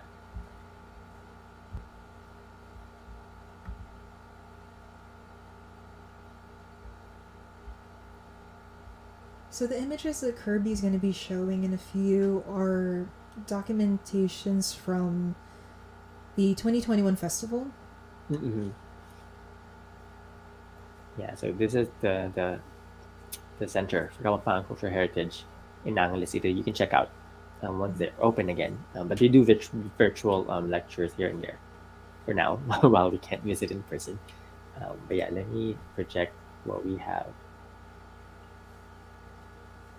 Oops, I clicked the wrong one.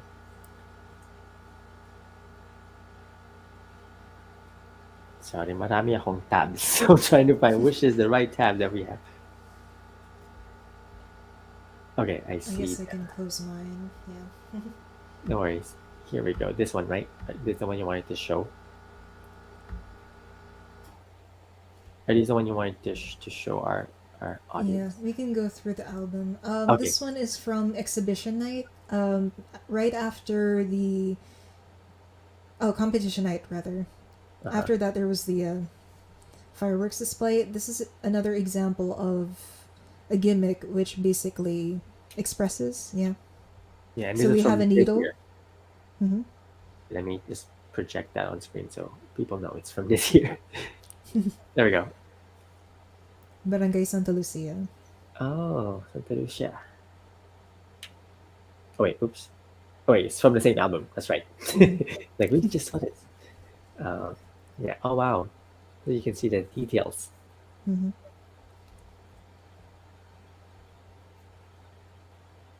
more behind the scenes. Mm-hmm. Oh cool.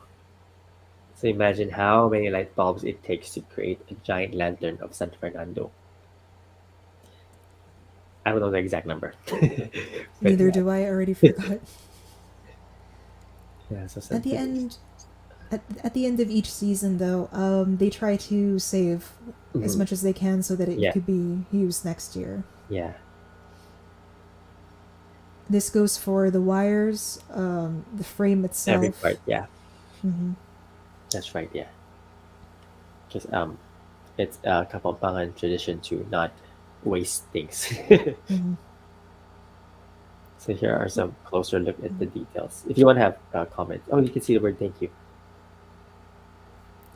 Kapampangans like to go big or go home. Yeah, yeah, that's true. There's a yeah. It's hard to participate in something without giving your 101% at least. Right. Oh, cool! Here are the closer look at the light bulbs behind the the lantern. So you're Mm-hmm. curious how it looks like close up. There we go. Look at all those cables and wires and little light bulbs. Here's the operation behind the scenes. Mm-hmm.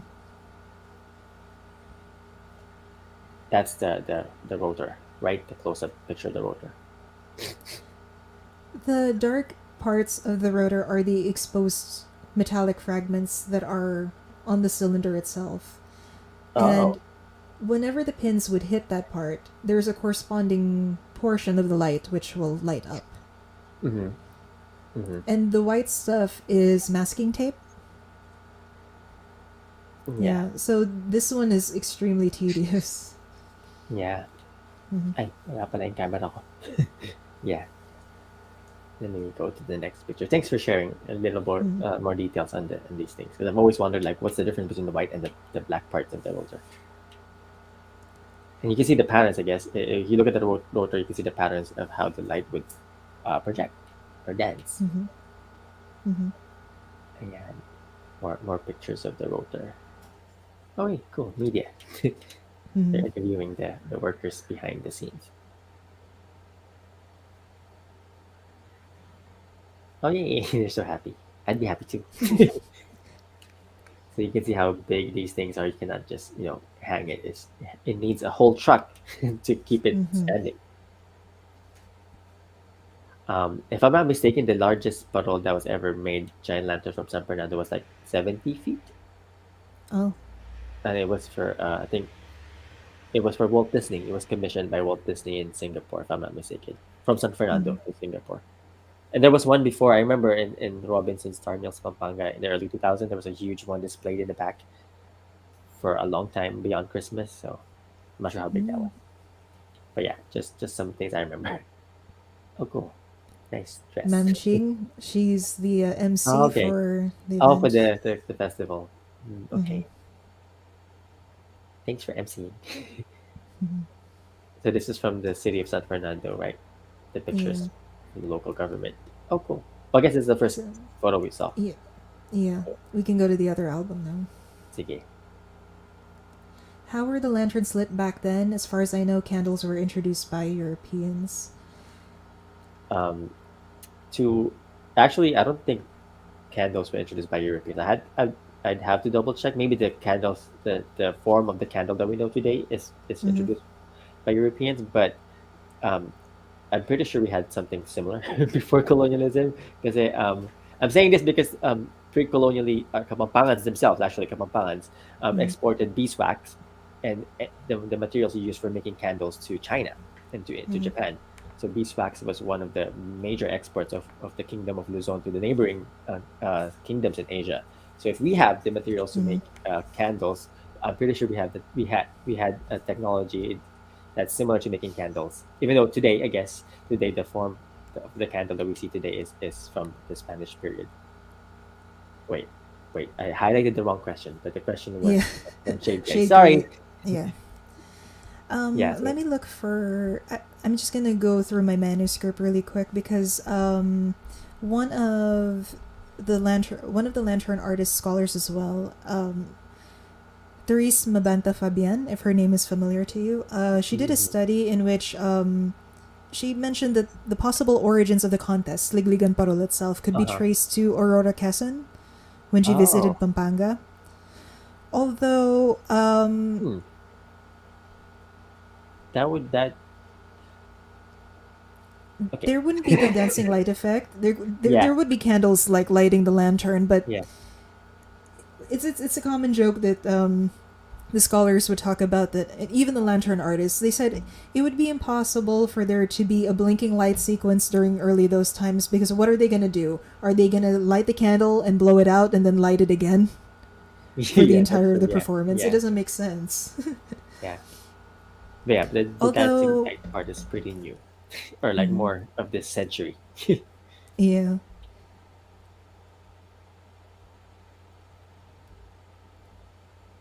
So these are Comments. the gimmicks from 2021. Just highlighting a comment from Edward Co. One light box usually have multiple colored bulbs. Oh yeah, from the pictures we've seen earlier. Mm-hmm. Okay, I'll go through this. I mean the album. Barangay Bulawan. Bulawan means gold. And Barangay Santa Lucia. Oh cool. Kalulut, Santo Niño, San Nicolas. Wow. Talabastaga ni. I lived Father near and son. Talabastagan before. Mhm. Oh, yeah, yeah. Father and son lanterns. Arnel Flores and Mark Tino Oh, wow. Flores. Tizon rather. Oh, no wonder Mark they're Nino very Tizon. similar. Mhm. Oh, yeah, I think I went through all the pictures for this one. Mhm. Um, Actually, if you can hear the squeak sound, those are my guinea pigs. They're reminding me to feed them. Um, but yeah, if you wanna let me know which picture to project, and I'll step out quickly to feed the little guinea pigs. Okay. This one's the 30 most minutes. Yeah. recent. Oh, which one? Uh, The most recent link you sent. uh, last one. You already projected the three, right? Three were Yeah, already projected earlier. Okay. yeah. The last one. And this is the latest instance in which a giant lantern had been used for a most joyous occasion. Um, Let me check. yeah. It's an out of the box usage of the giant lantern, I must say. You can see it, So right? this is Mark Nino Flores, and he proposed to his girlfriend. Congratulations, Mark, and nanyalagitang babae. Her name was on the Facebook post, right? Roselle, was it? Can you please check? Oh, Kirby's out. Oh no, he's not. Okay. Roselle Calano. Congrats to you too. So, apparently, this image was taken, and this proposal happened right after the exhibition night of December 25. So, it's a very memorable occasion for these two.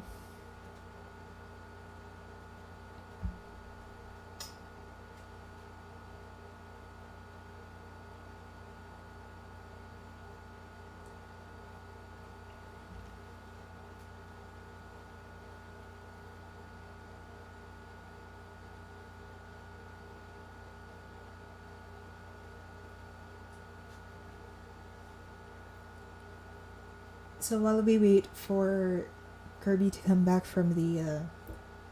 from taking care of the guinea pigs, should we have a 5 minute health break?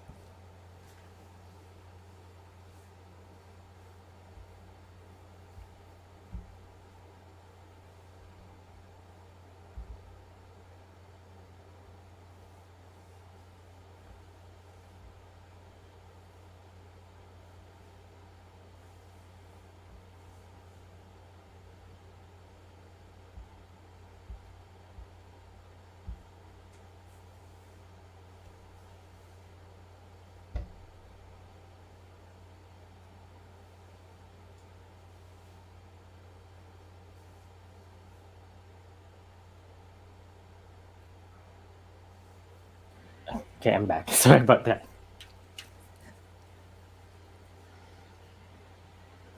Yeah, so it was used as a backup for, or like a part of the proposal. Mhm. That's very cool. We might be seeing that on KMJS because the images Oh, went viral. I bet. Mhm. Yeah. Okay, I think I've shown all the links that you said. Did you want to show something else? No, Or that's pretty much it. I think mm, I'll just leave everyone to search at mm, the CLTV 36 Facebook page for a copy of the exhibition night videos. They mm, also have mm, the documentation for the competition day as well, and it's very complete. It yeah. even has the for the mass, the ceremonies. Mm. I think there's a video I wanted to watch or show. Mhm. I think this one we can actually show the audio since it's a news coverage and not not a musical video. Um, Okay. Let me actually load it first. Yeah, if folks have questions or any comments, um, let us know in the comments or like chat in our live chat.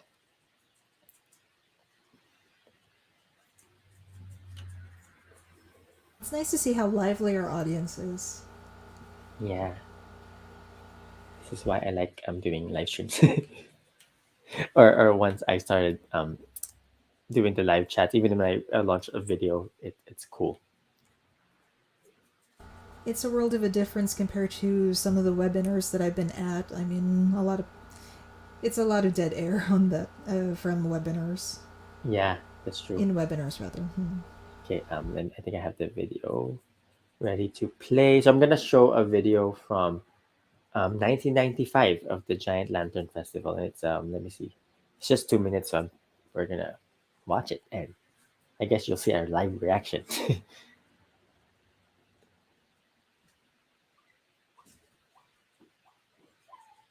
How do I? Oh, there we go, full screen. Um, but okay, let me do that again because I think I clicked something else.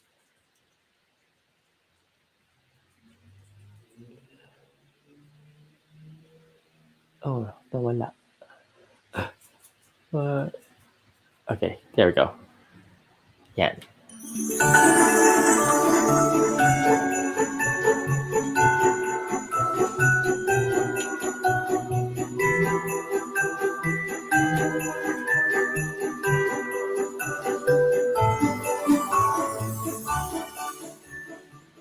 Ang ginagawa nila noon ay made of bamboo ang framing. Ngayon ho, anong gawa? Ito made of iron bars. Ernest Takiwa, right? Yeah.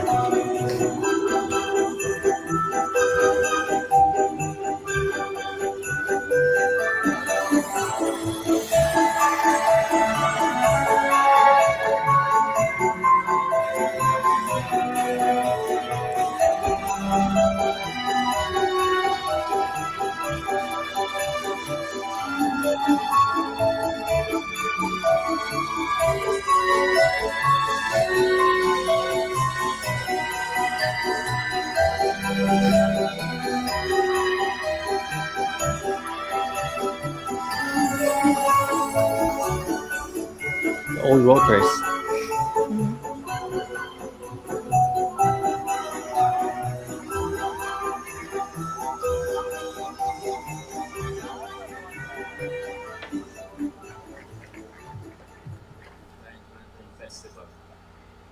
Tonight's Lantern Festival is a clear indication that despite what has happened to San Fernando, our beloved town has bounced back.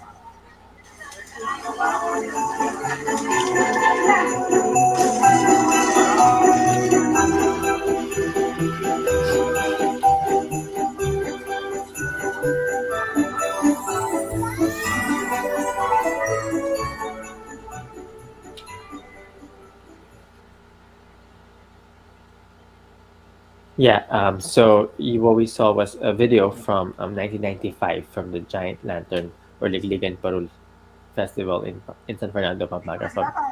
Oops, sorry, I accidentally played something else. Oops, sorry, technical difficulties.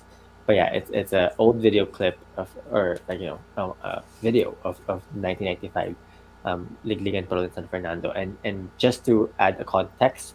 1995 was after Mount Pinatubo eruption in the early 90s.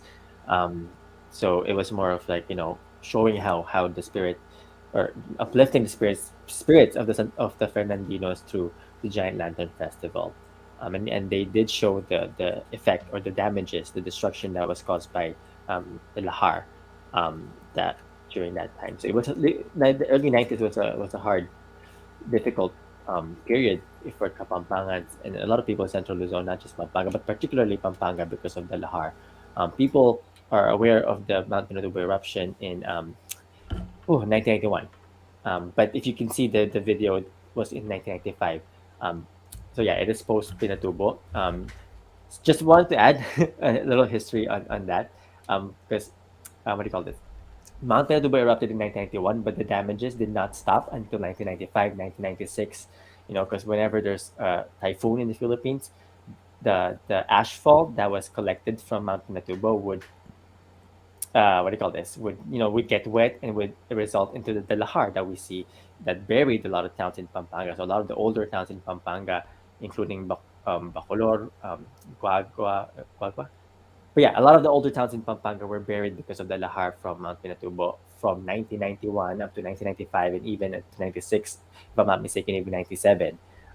And so there was a lot of rehabilitation, a lot of rebuilding, and a lot of festivals that that a lot of different towns in Pampanga were doing, different cities were doing to uplift the spirits of the people. Because for a lot of Kapampangans back then, it was like the end of the world. Because imagine, your entire town, your entire cities that were existed for centuries are suddenly buried under this mud like or cement like mud called lahar. It's very terrifying to even experience that.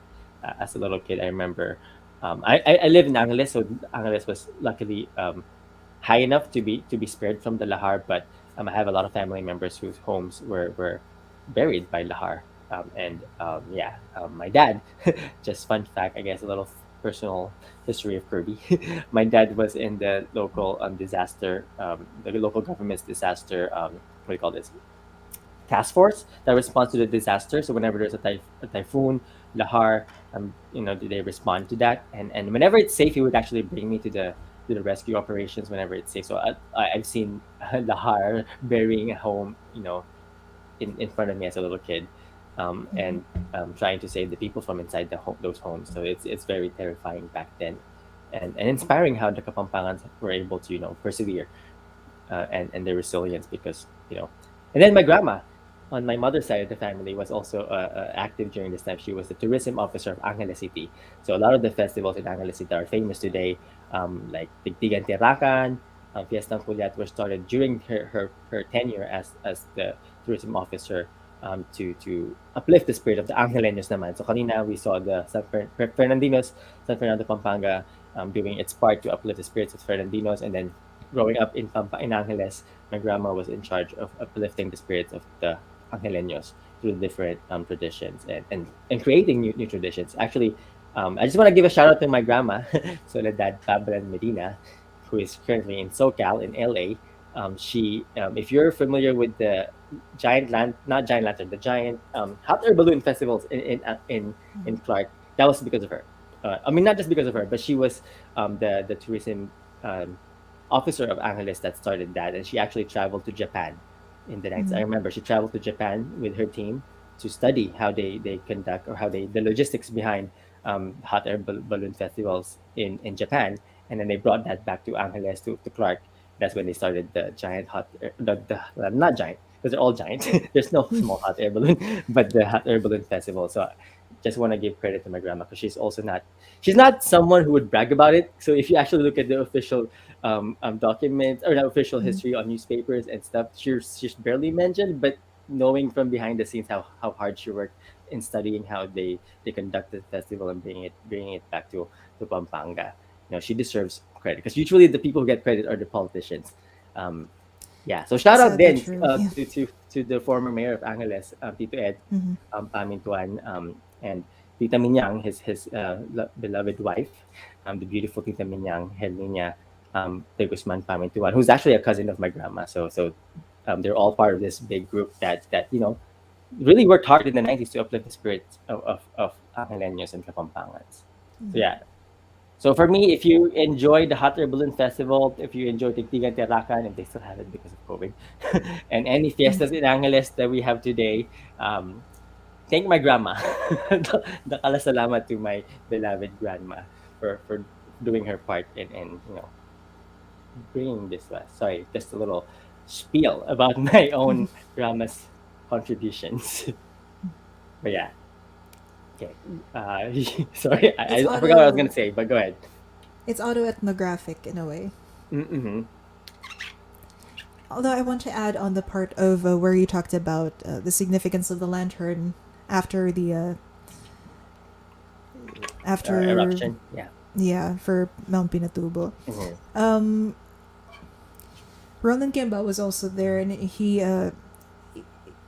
knew the story behind how the event almost didn't push through In because the 90s. mhm. There was this opinion. They were trying to deliberate whether or not they should.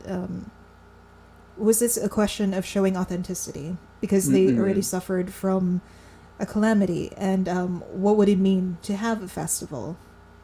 But then the lantern artists, Roland Gimbao included, commented that if we don't have this festival, then what would their statement of resilience be? Because they don't want to show themselves as, they don't want San Fernando and the neighboring towns to appear crippled. Yes. So they had the festival, and it became a metaphor. It was that defining moment that the lantern basically became a metaphor for resiliency. And his specific words were resiliency because they had trouble trying to get the sufficient raw materials. So what did? They went for the next best thing. And then he basically describes the lantern as follows, and this is an excerpt from the speech that Gimbao gave when he won Most Outstanding Kapampangan. Okay. Those lanterns became the refuge and source of courage for the Kapampangans to come back to their homes. The lantern served as the bright light so that the people would remember who they are as Kapampangans. It was the light that guided them home and encouraged them to restart their lives. Yeah. Yeah, thanks for sharing that. That's very touching. Very, very deep. Yeah. Yeah, so as you can see, for those who are wondering why we're talking about that, because I know a lot of the comments sometimes are like, why is it always Kapampangan? Well, one, that's both of our expertise, but two, also because we're talking about lantern, the parol, and parol did come from Pampanga, the parols that we now know today. As you can see from the history I shared earlier to the research that Dominic has shared, it's very what do you call this? Deep. The Kapampangan have a deep connection with the parol. It's not just a decoration for us. It's part of our culture. It's part of our traditions that we've passed on to through generations. Well, maybe to provide, in addition to, maybe to provide a non-Kapampangan aspect, because I've also asked this to the lantern artists. As much as we have to value origin, and that's that's why we looked into the Kapampangan roots of it, and that's why there was an emphasis on Kapampangan. It becomes Filipino when it leaves the country, because in as much as it was created by Kapampangan, they're already carrying the name of the Philippines. And the diplomatic aspects of the lantern is actually my next project. Oh, cool. Because if you think about the lantern, the reason why it has an international appeal is that, number one, there's no real essence of political colors there, because the lantern it's in itself very colorful. So there are no side taking place there. Although Ma'am Ching Pangilinan did mention that the blinking light sequence might be taken differently if it's brought into Amsterdam. Yeah. True. They might associate it with the red light district or whatnot. Yeah, that's true. A lantern was some San Fernando lanterns were also taken to some embassies. A definitive case would be when they were the Philippine embassy was trying to mend ties after the hostage taking crisis. Oh, with China? Let me backtrack on my manuscript. Sige. So for those who are joining us, Dominic Contado is a cultural anthropologist who did a lot of research on parol. And you're still currently teaching in FEU, right? We're on a break right now. I mean, but I'm kind of in between places right now, actually. Let's just highlight some comments first. Shinoba Notora said, "My dad always drove us to Pampanga to see the parols for Christmas as a kid. It's quite nostalgic." Yeah. All the streets, especially the highway between Angeles to San Fernando is where you can buy the parols. It's really like, it's even, what do you call this? It has more lights than the red light district. It's more vibrant than the red light district. And I should know because I grew up next to the red light district in Fields Avenue in Angeles. I'm trying to look for a picture of the road lanterns that I was talking about. Oh, I have it right here. Sige. This is the ones that would greet you if you're coming from Manila. Yeah. And back then, the expressway was also not as extensively used. A lot of people back then would travel through MacArthur Highway. And even in the expressway, if you exit in San Fernando, you'll see the paroles. Again, let me add it to the Can you stream. see it? Yeah. And, Okay. oh yeah, this is this year, right? Yeah, this Or- year. Every yeah. year, these lanterns would be changed. A totally different design, color Mhm. scheme. Different colors even. Mm-hmm.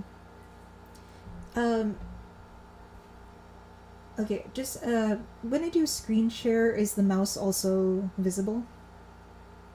Let me see. I don't see a mouse. Okay.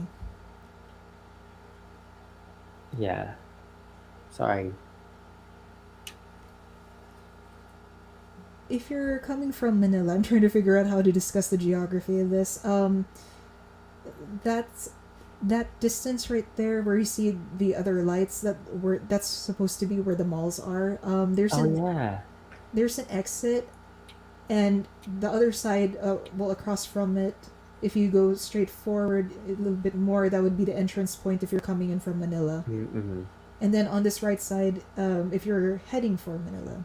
So whether or not you're going, or if you're coming from Manila or going to Manila, these lanterns will be there to they will be the first one to greet you, and also Yeah. the last one to see you off. Yeah. Yeah. So it's like a parting gift and a welcoming gift at the same time. Yeah.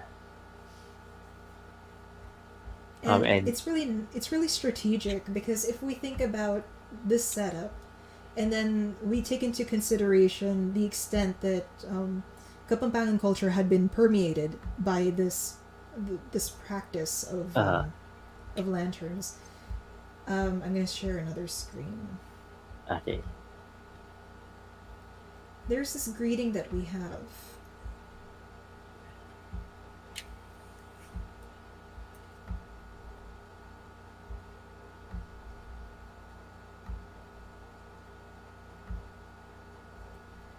It's Salangi ko po.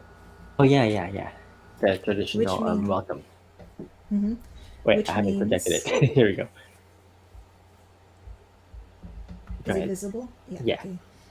Which basically means, come on in and enlighten us with your presence. Mm-hmm. That's right. The key word here would be sala, which means light. Mm-hmm.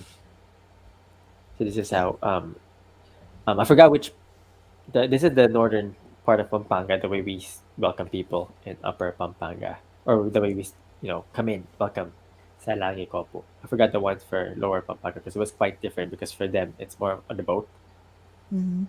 Because the streets were the boats or the rivers and the creeks, as opposed to inland Pampanga. But yeah, Mm-hmm. so this is from San Fernando. The puddles you see in the highways. Yeah. It's Let me actually this share. time of year. I'm sorry, what? Yeah, I was just gonna share. Sorry, I'm just gonna share from my hometown. Okay. But yeah, this is the one from Angeles. So if San Fernando is the one by the expressway, the one in Angeles is the one on the Abacan Bridge Mhm. between Balibago and downtown Angeles. So this is the one this year from the City Information Office of Angeles. Yeah, so it's different colors, different designs every year. And sometimes they do reflect who's in power, the politician in power, because these are the colors of the current mayor of Angeles. But yeah, Pogi. yeah. So yeah, this is the Abacan Bridge. Different, yeah, it's very different every year, and I remember the different ones when I was a little kid. But yeah, just wanted to share since we were sharing San Fernando earlier, and you can also find these in different parts of the Philippines. Then, yeah, different types of lanterns they show. But that one picture actually was from September, so as early as September we already had that in Angeles. Yeah, Angeles is very early in putting up their decorations. Yeah, we're Naunahan pa yung excited. San Fernando eh. Sorry. Comment from Rafael. He's sharing. Oh yeah, so Salangi Kopu is from inland Pampanga, from the Delta region of Pampanga. They say Mampit Kopu. Thanks for salamat for sharing.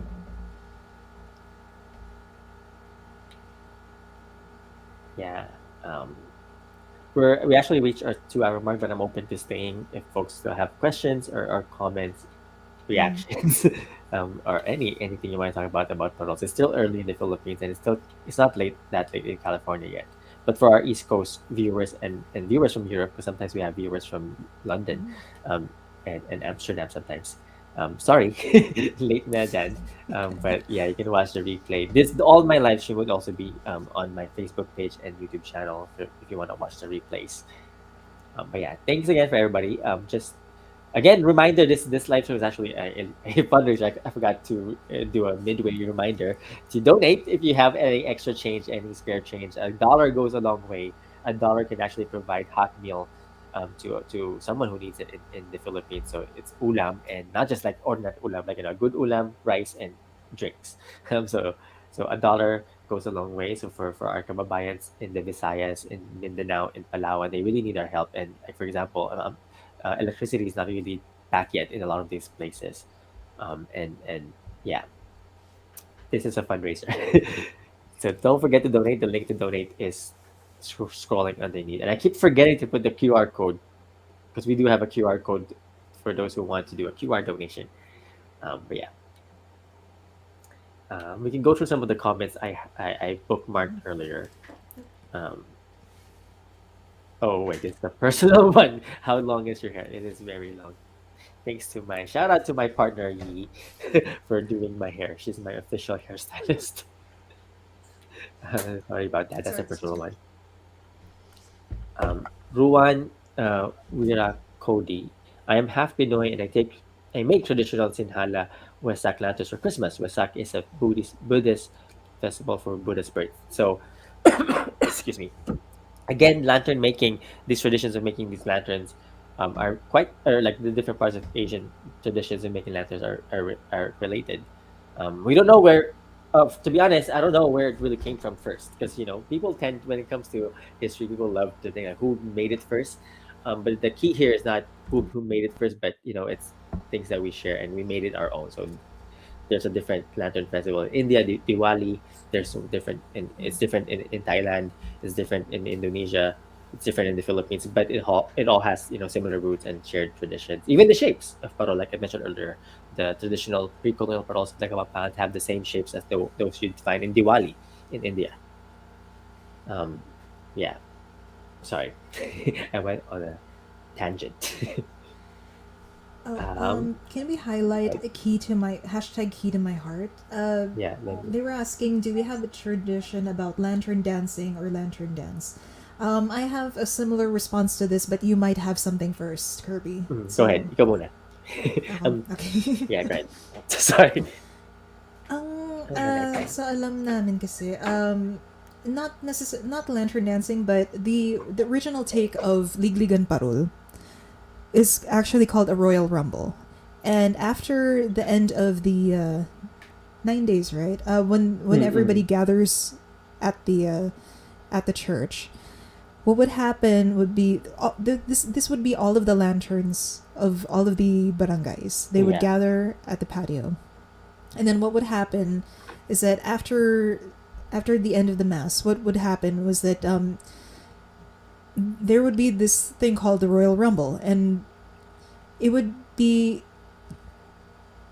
a marching band playing music in the background, and then the lantern artists and their team would have to try to protect their lantern while the other competing, well, not necessarily competing, the representatives from the other barangay would try to attack their lantern.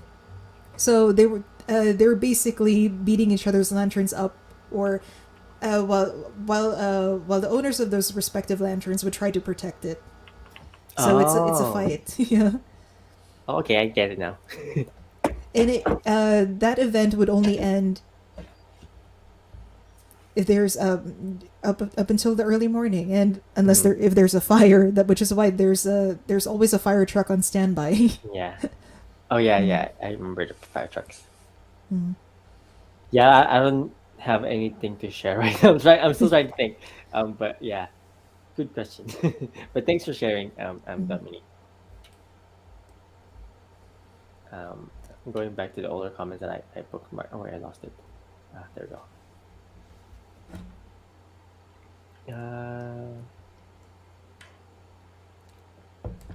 Oh, I think we were able to answer most of the questions that I actually highlighted from earlier.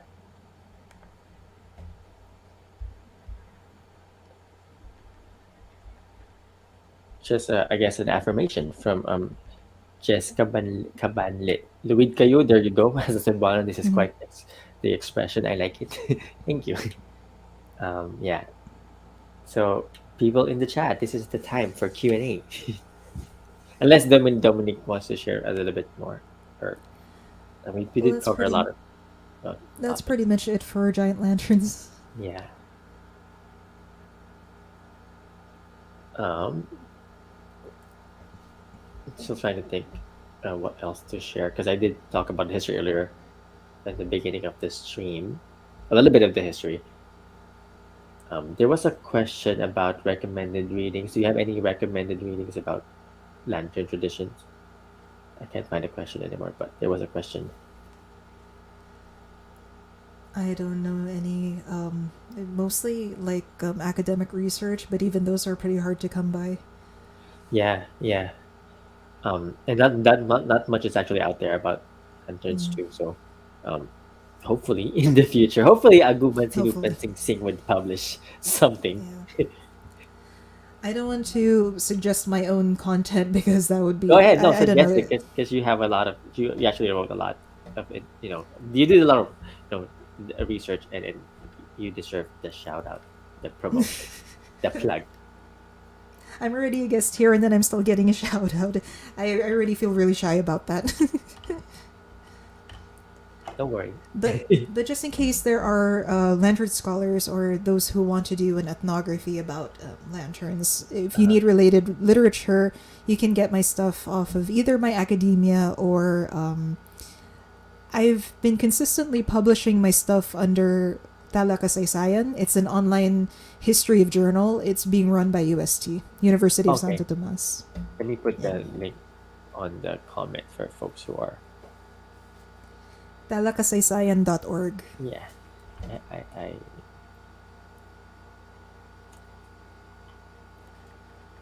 oh, if it goes through, sometimes my comments don't go through. Oh, it went through, but also flash it on the screen. Hmm. Sorry, I'm a one-person team behind the text. And you're doing incredibly well. Thank I can't you. I Oh, can't wait. do stuff like Ignore the this. slash, but that's that's that's it. I mean, you can keep the slash. It's still gonna go to the same website. But talakasaysayan.org, you have a lot of your writing in there. Yeah. Let me see the comments. Yeah, so reading materials, there's not much that is accessible to folks, but hopefully we have some in the future. That's also why I do my videos because a lot of the things are not accessible to people, so I make my videos so it's easily digestible and accessible for the vast majority of the Filipinos. And COVID era education, I think, is going to play a more significant role in materials being more accessible Yeah, yeah. because we still can't, or we still don't have any full access to libraries. Mhm.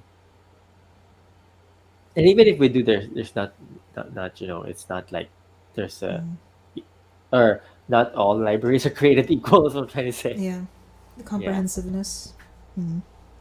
So for the question about pre-colonial reading materials on pre-colonial parole, that's more of the research of Aguman Sinupan and Yeah. that I'm also helping do research on, but there's nothing published yet. So it's a lot of digging that we still need to do.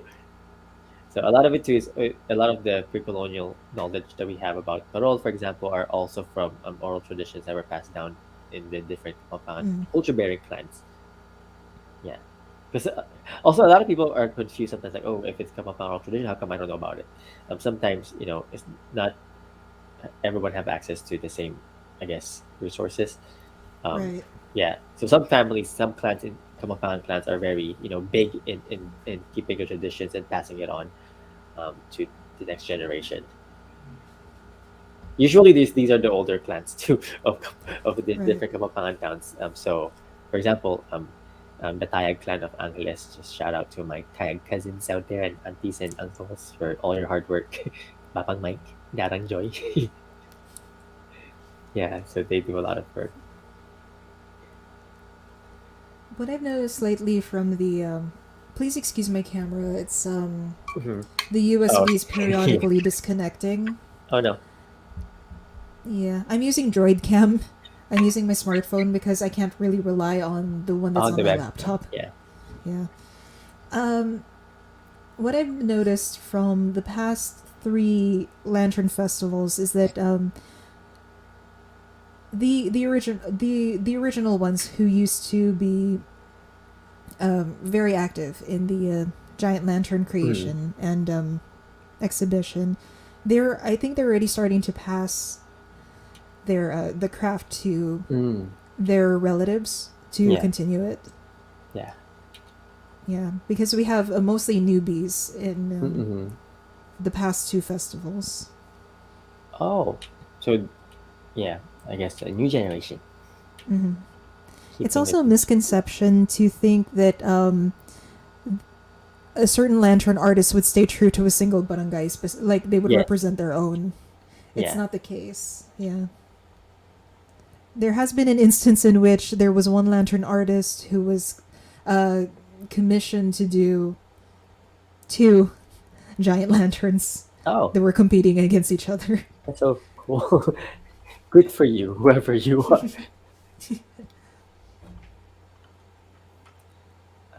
Let's see the chat. Okay. What were the materials used for making lanterns back in pre-colonial era? Some say it was with Japanese paper. So we do call it Japanese paper, papel de Japón, but it's not, just Japan that uses it. It's found throughout Asia.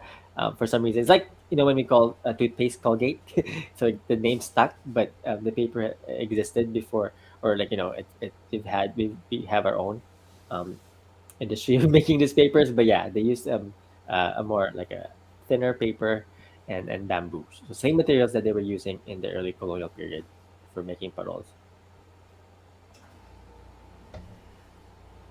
But maybe if anyone from Agumasi Pasing Sing is watching us today, if you can share in the comments, any of the staff. Mm. It just sucks that or for Papang Mike, who probably knows the answer to all of these questions.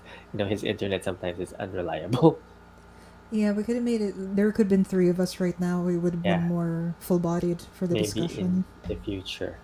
Hmm. I'll just project the pictures I projected earlier, just while we discuss, so people can have an idea how traditional paroles are in Angeles in San Fernando.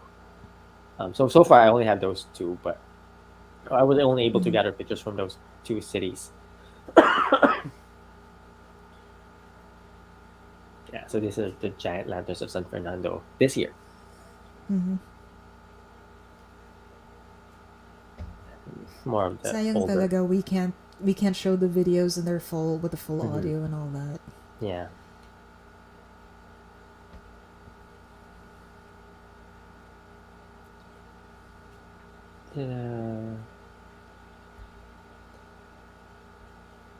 These are the ones from Angeles. So these are the traditional lanterns of Angeles. But anyways, yeah, go ahead. Keep commenting, people. You can chat while we look at pictures, or we can still talk about lanterns. I just wanted to show pictures again for those who missed it earlier. Mm. Yay! Sometimes there are also these holiday displays. It's a different kind of lantern. I wouldn't say it's a San Fernando variety because we see these kinds everywhere. I'm just gonna go look for it really quick while we wait for more comments, if ever there are. Yeah. So I'm trying to load something for folks. Okay, I got an image here.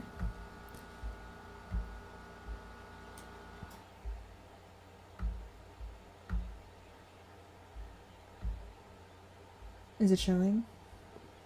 Hi, sorry. There we go. Oh yeah, I've seen these ones.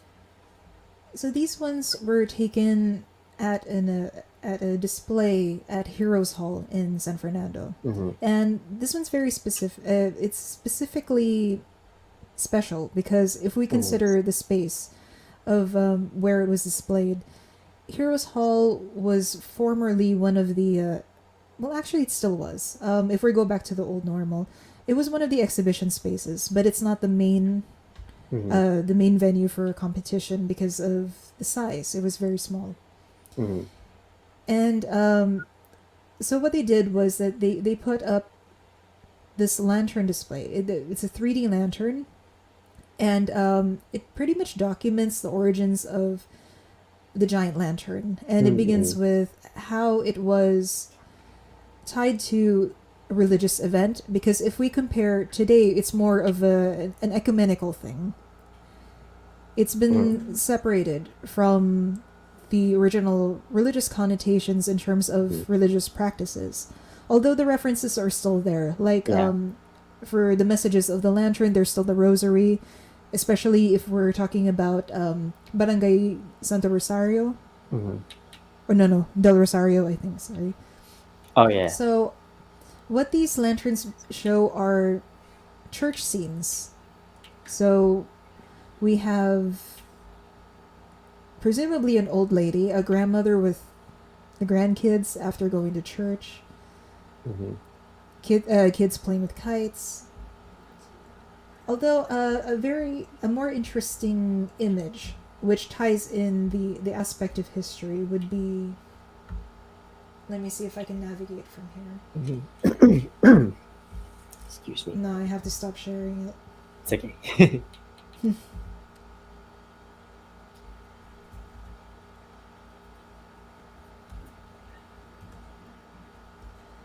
This one.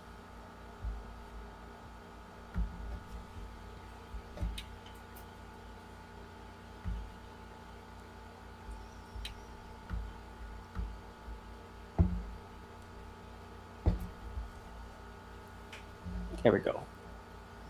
It shows the the roots, which is the wow. Lubenas.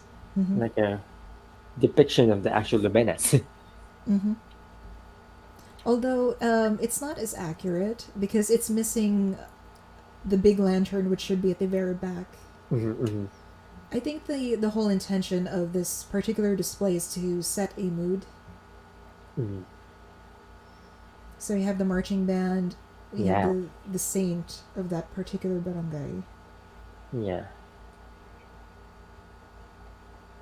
This is for San Fernando, right? Although I'm not sure if that display is still over at Heroes Hall, because from when I last checked, when they opened up the Heritage District in San Fernando, the one with the biggest McDonald's in Asia, Yeah. they moved the stuff there, some of the lanterns there, Okay. and I think it partly has to do with a tourism value, because aside from food, they can look at the lanterns. Yeah. Yeah. Yay, thanks for sharing. Yeah. So there was a question I wanted to answer. So from Nicolo again, what is the word for wax? I'm not sure about the other languages, but in Kapampangan it's pagkit. Pagkit. Am I pronouncing it right? Any Kapampangan speakers out there? Sometimes my pronunciations are off. But yeah, let me type it in the.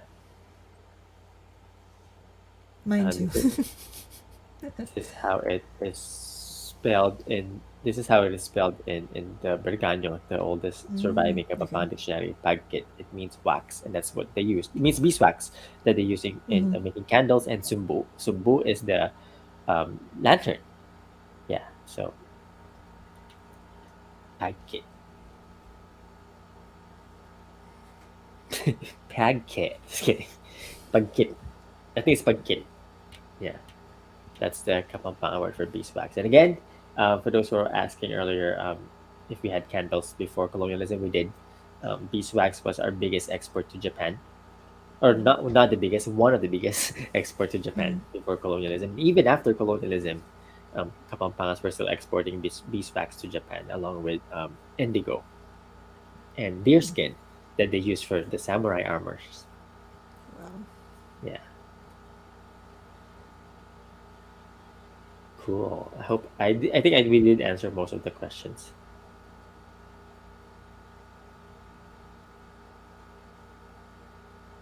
that we have. Hey, thanks everyone for joining.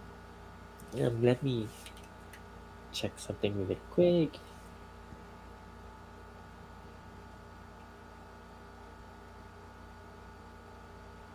Oh, okay. Anyways, never mind.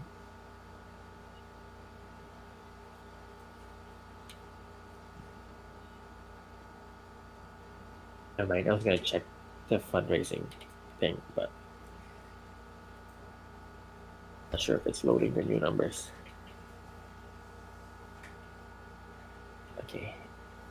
The numbers have not been updated yet, but yeah. I was about to ask. Go ahead. Oh, the fundraiser. Yeah. Yeah, yeah, it's not loading the new numbers yet. Sorry.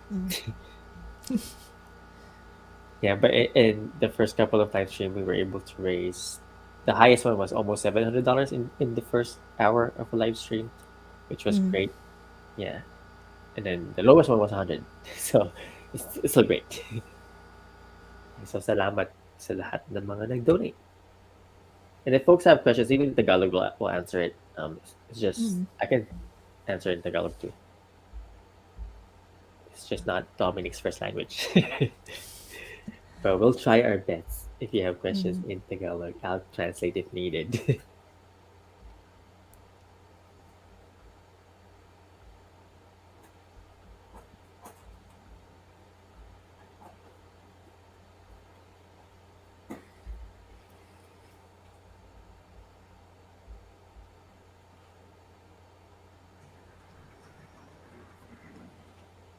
Oh wait, there was a question.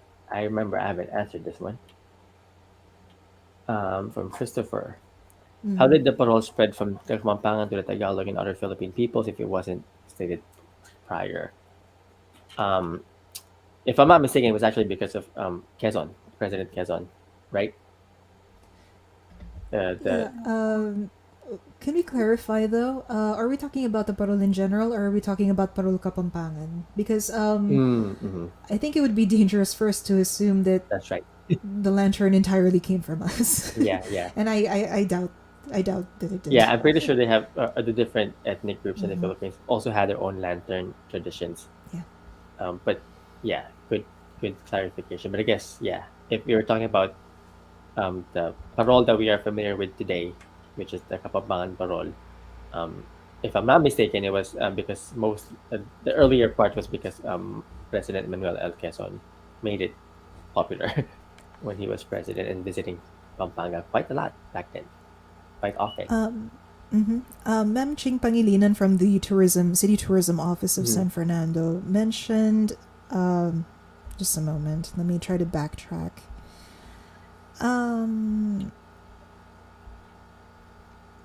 Oops, why am I at ASEAN?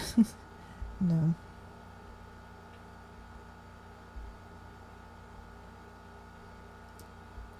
There's supposed to be evidence that even before the time of Aurora Quezon, it's been hinted. She mentions that it's been hinted in a document.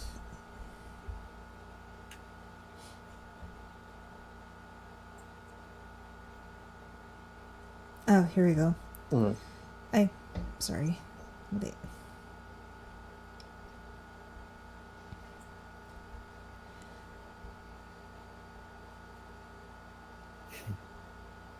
This is taking a little too long. Sorry. Okay.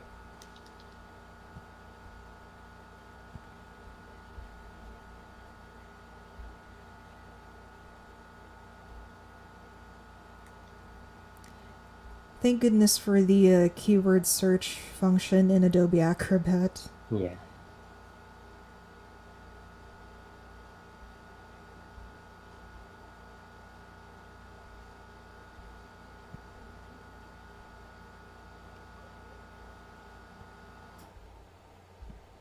Do we have other shoutouts or whatnots before while I'm still I looking?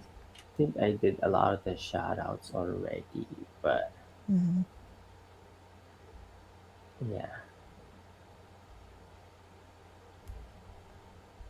Oh, here's a new one from Jem Dehano. Hi po, ma'am and sir. Hello. Hi. For those who are watching, and if you haven't told us yet, let us know in the comments where you're watching from.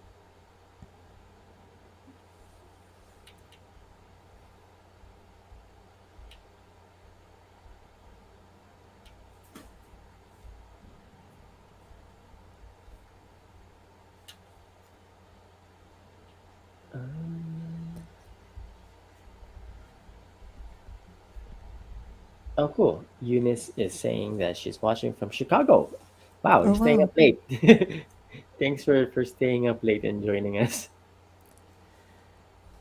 Okay, so I finally found it. So Yay. according to Mamching Pangilinan, and this is the 2018 interview that there was a chance that I got to talk to her. Mhm.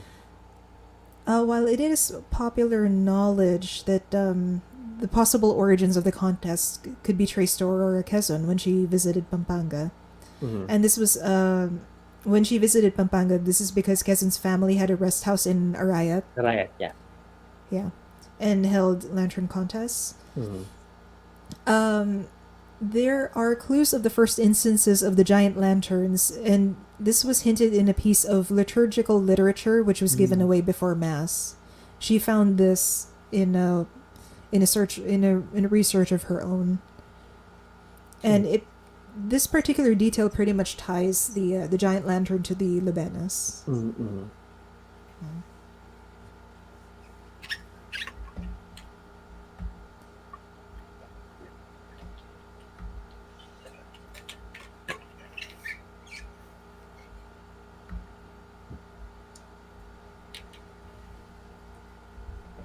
John Suba, hi Coffee Kirby and Dominic Contado. Hello. John is one of our regular viewers of the live stream.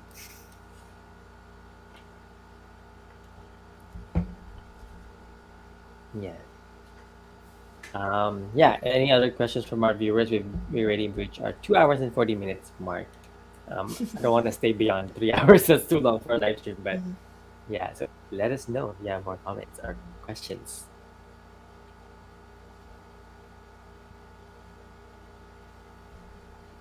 And yeah, earlier we did share quick pictures from the different Lubenas, or not different. I just wrote the ones in Angeles. But yeah, Lubenas. For those who are just joining us now, Lubenas is the Kapampangan word for novena. It's a traditional 9 day prayer slash parade of lanterns in Pampanga. That's how, or that's a the pictures I showed earlier, Lubenas of Angeles City, that dates back as early as 1830. And of course, the one in Bacolor is way older. I forgot when exactly they started it, but it's way older than the one in Angeles. And Lubenas is what gave birth to the Likligan Parol the Giant Lantern Festival of San Fernando. Yeah, Lubenas ning Pasko.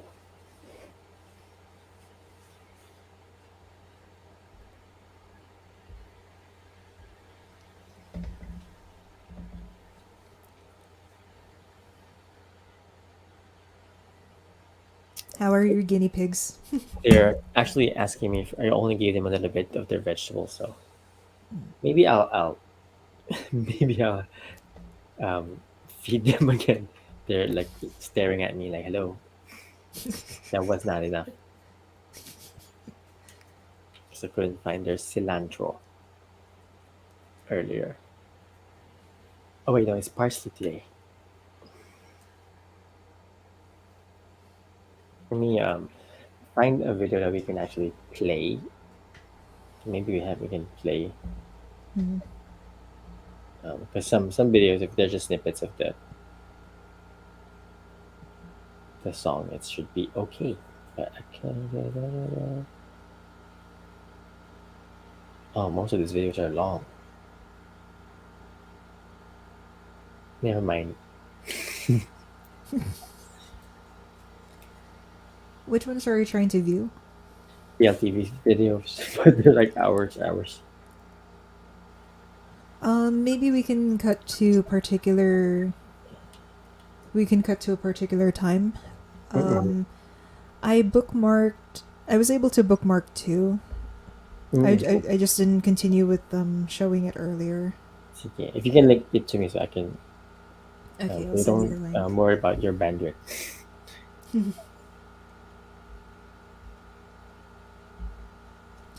Let me see if I can access. Oh, no, this is the wrong window.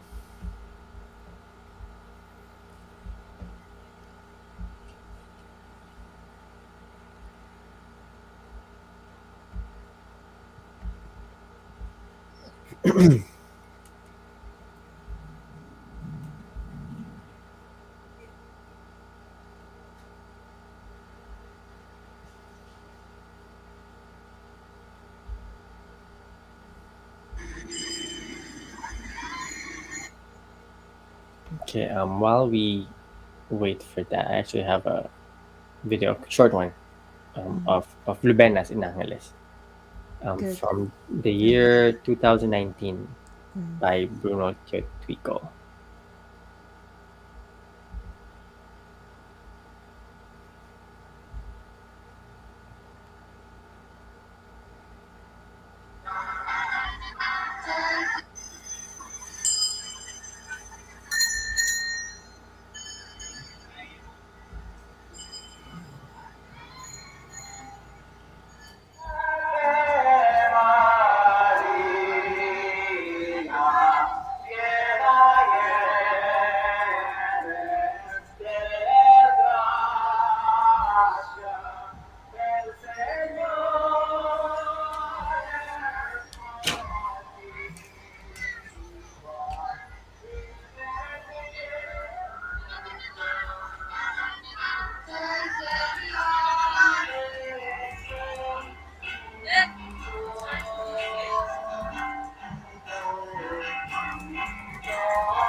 Okay.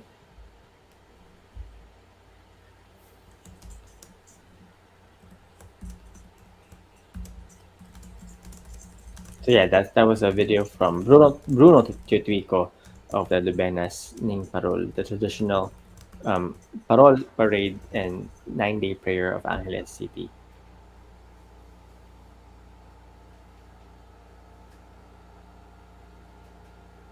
Oh yeah, so additional comment from Luis Galvan in Lubenas, the Bisitas Chapel from the 12 barangays will bring their parole to the parish on the eve of Christmas and for the midnight mass. So yeah, part of the Lubenas, they bring in the paroles from the different barangays of Angeles.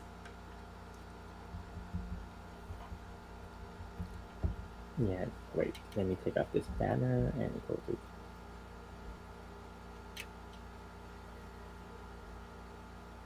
Okay, let's. Oops.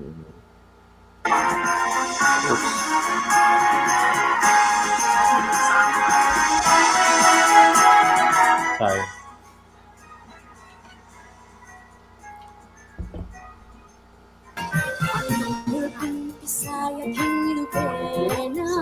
This is the video you wanted to share, right?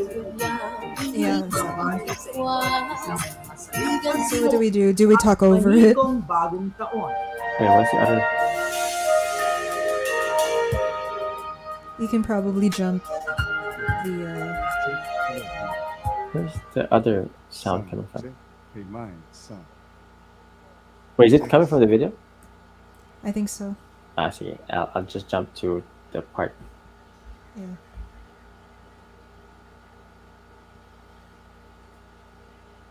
Wait. If you Oops, sorry, that's not the right part. 228.14. So the particular snippets that we're going to be showing are from the father and son lantern duo.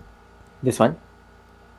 Yeah, that's the second one. The first one is Okay. okay. Sige, how many will we be showing? Will we be Us. showing both We or can show both. Oh, 218 yung isa. Sorry. Oops. yeah? I The first missed one that. is Telebastagan, I believe, and then Mark's lantern is under San Juan, if I'm not Mm-mm. mistaken. Yeah, Okay. I'll play it. Barangay Telebastagan. Barangay Captain Honorable Elmer Manguera. Lantern Maker Arnel Flores. Head Electrician Jonas Gueco. Rotor Maker Arnold Flores. Rotor Operators Joshua Balboa. Ian Dave Tizon. Reynaldo Tizon. Enner Nicdao. Rostom Barrera. Raymond Nabwa. Peter Pacheco.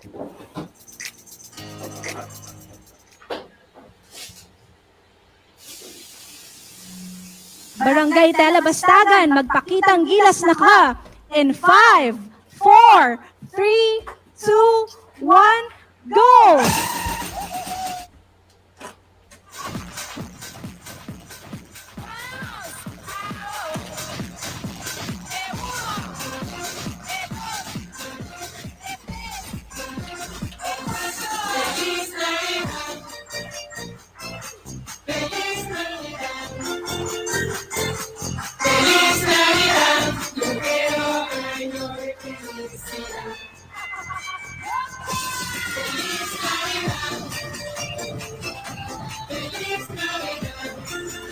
Yeah, so this is Telebastagan. It's really interesting that they came up with this playlist compared to last year. Yeah. I can pause it. Excuse me. No, sorry. I'm trying to figure out Nani Malyari Tang Sabihan. Oh, yeah. Excuse me. You okay? Yeah, I need to grab something really quick. But yeah, continue. You can keep talking while I take a quick break. Okay. I guess I'm just gonna save some of the commentary for when we get back, because we have we have some points that we need to make with regards to the lantern. So I guess we have another 5-minute health break for those who need to use the restroom or get a drink.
Okay, I'm back. Sorry about the quick break. No worries. Everyone else is well. Those who wanted to take a quick health break. Yeah, go ahead. If you want to share, right? Yeah, we You can want me play to the keep it? audio.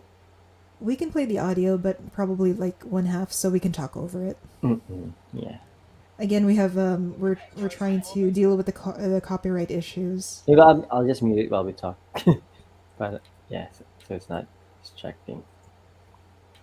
Ali naman ang itam. It's not really. It's all right. I Ah. mean, I don't want them to miss out either. Can you hear the audio okay though? Yeah, I'm good. The playlist is actually quite noticeable this year compared to last year.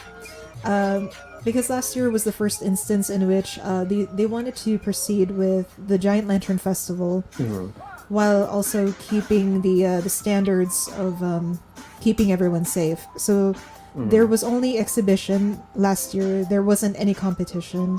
Okay. And what's this? The playlist was actually a puzzle for the people at the city tourism office because they didn't want to run into copyright issues as well.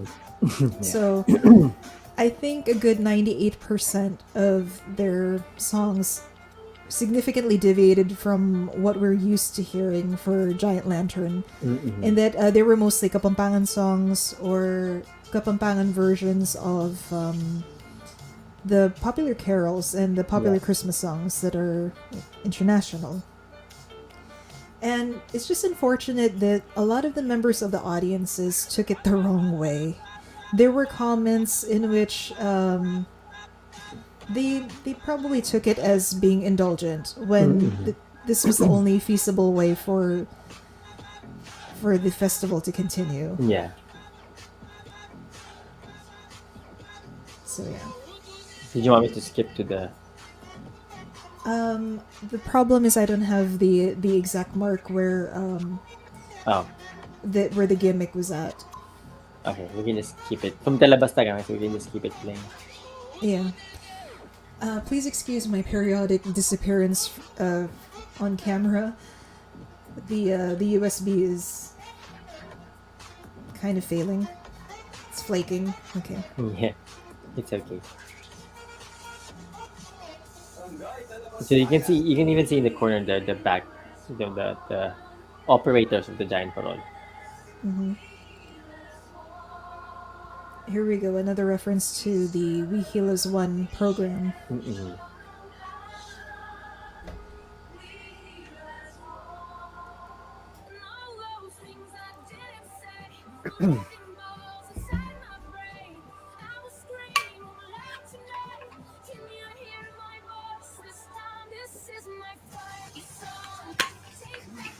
Is it a violation of copyright even if it's just 30 seconds or less?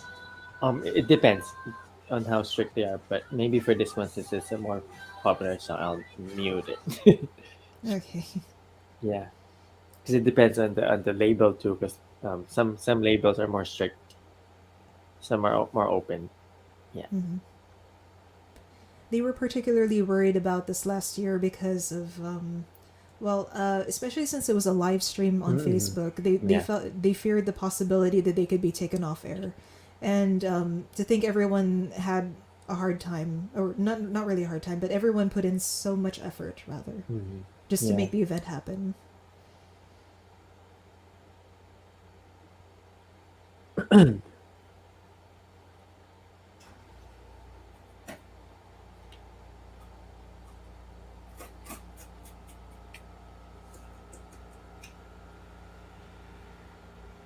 This is 2021. Let me just make sure I put that in the banner. Yeah, this one we're now back into 2021.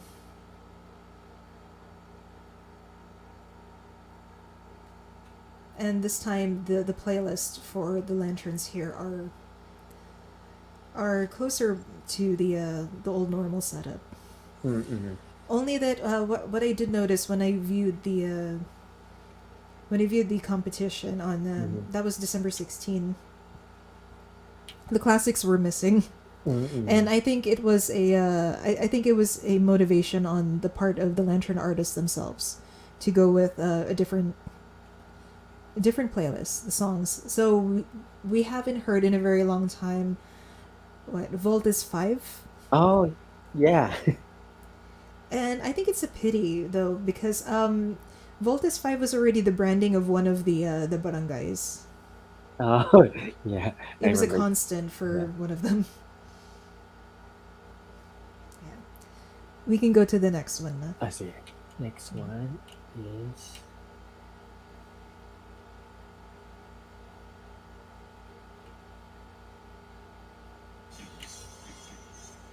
San Juan, right? Mhm. Christopher Tizon, Ariel David, Jeremiah Balboa, Eddie Tizon, Ivan Tizon, Carlos Manluso, Miguel Vivas Jr.,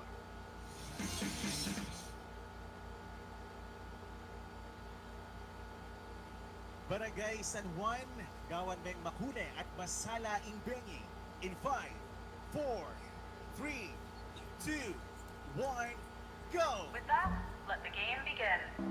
Green light. Excuse- The ironic overlap of horror and the holiday Yeah. season. But we can appreciate this though as a nod to the trend of the year. uh-huh.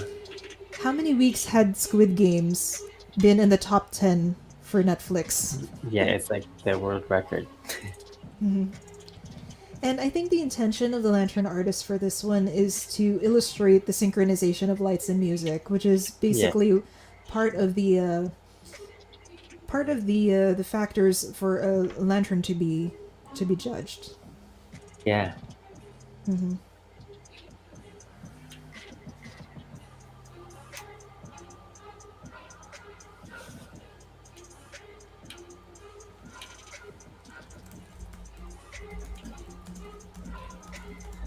I like how it always starts small and then big. Yeah.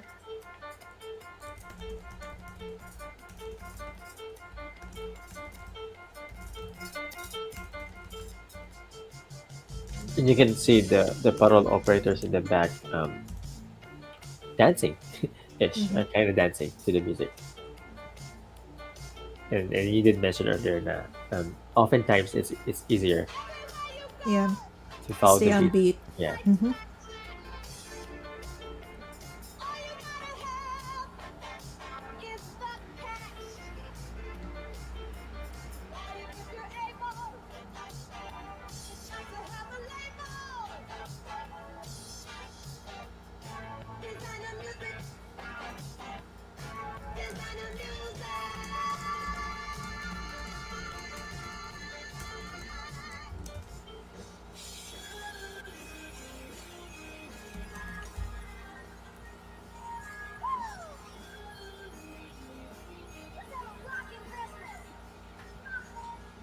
I love the predominant colors, though. It Mhm. seems to nod with the rest of the decorations in San Fernando. Oh yeah, Predominant one- yellow, Yeah. yellow, red, and green, which coincide to the Kapampangan flag. Yeah. The traditional flag colors of Kapampangan. Also of Maguindanao. Maganda. Yeah, so well, it's not related to parole, but the fluvial parade of the ones in Pampanga are identical to the ones in Mindanao.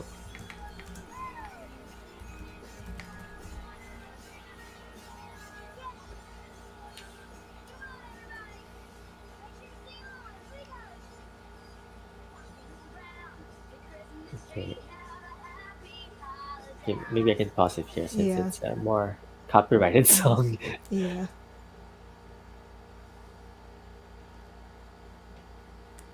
Yeah, but yeah, we did reach our 3 hour mark, which is usually where I end my longer live streams. But yeah, any thoughts I guess you want to share before we let our audience go for the day, for the night? Well, from my end, probably just continue to stargaze. Mm-mm. Keep watching the stars. Yeah. Oh wait, I was supposed to flash something. I forgot. There you go. Thank you. Yeah, to continue to stargaze, continue to appreciate the stars, which are the paroles. Yeah. Um, where can they find your work or your for those who are just joining us now? Just search me up on academia. Hmm. And some of your stuff are also on talakasaysayan.org Yeah. at hosted by UST, right? Yeah. The USC Department of History. Yeah. Oh, cool. So yeah, maraming oh wait, no, you're Kapampangan. Dakal salamat, Professor Dominic Contado, for joining us today in the Philippines, tonight here in the US, for a very informative, very educational live stream on the very iconic Parol. Yeah, thank you for all your research, all your hard work in researching Parol. And hopefully we get to read more of your work in the future, in the mainstream. Thank you so much. I'm very happy to be here, and thank you to everyone else who got to spend their time with us. Thank you Yeah. for joining us.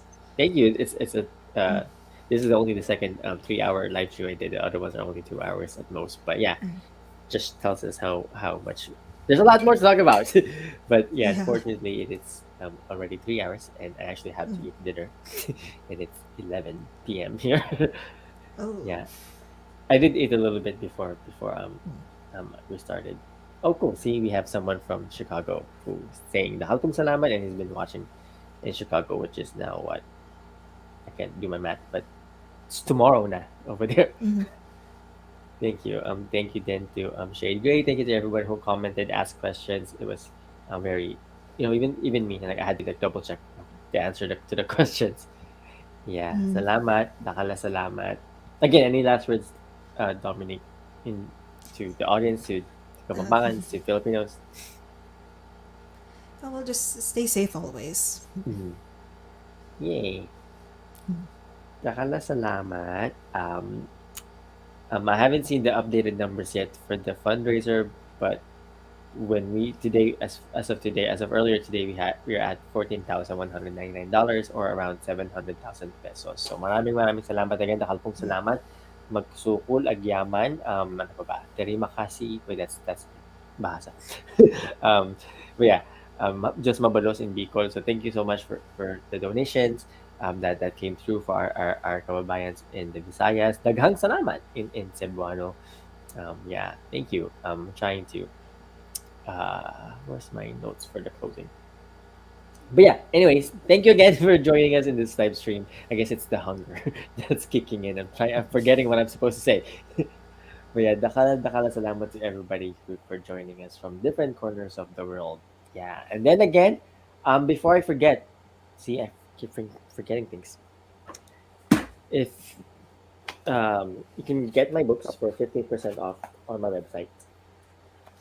Let me type the thing.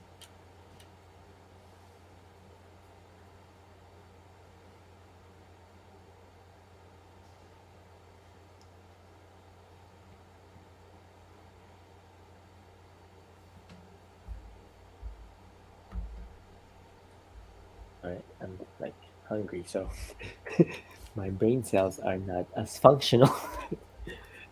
Okay. Me, I haven't had caffeine. I'm trying to recover from my GERD.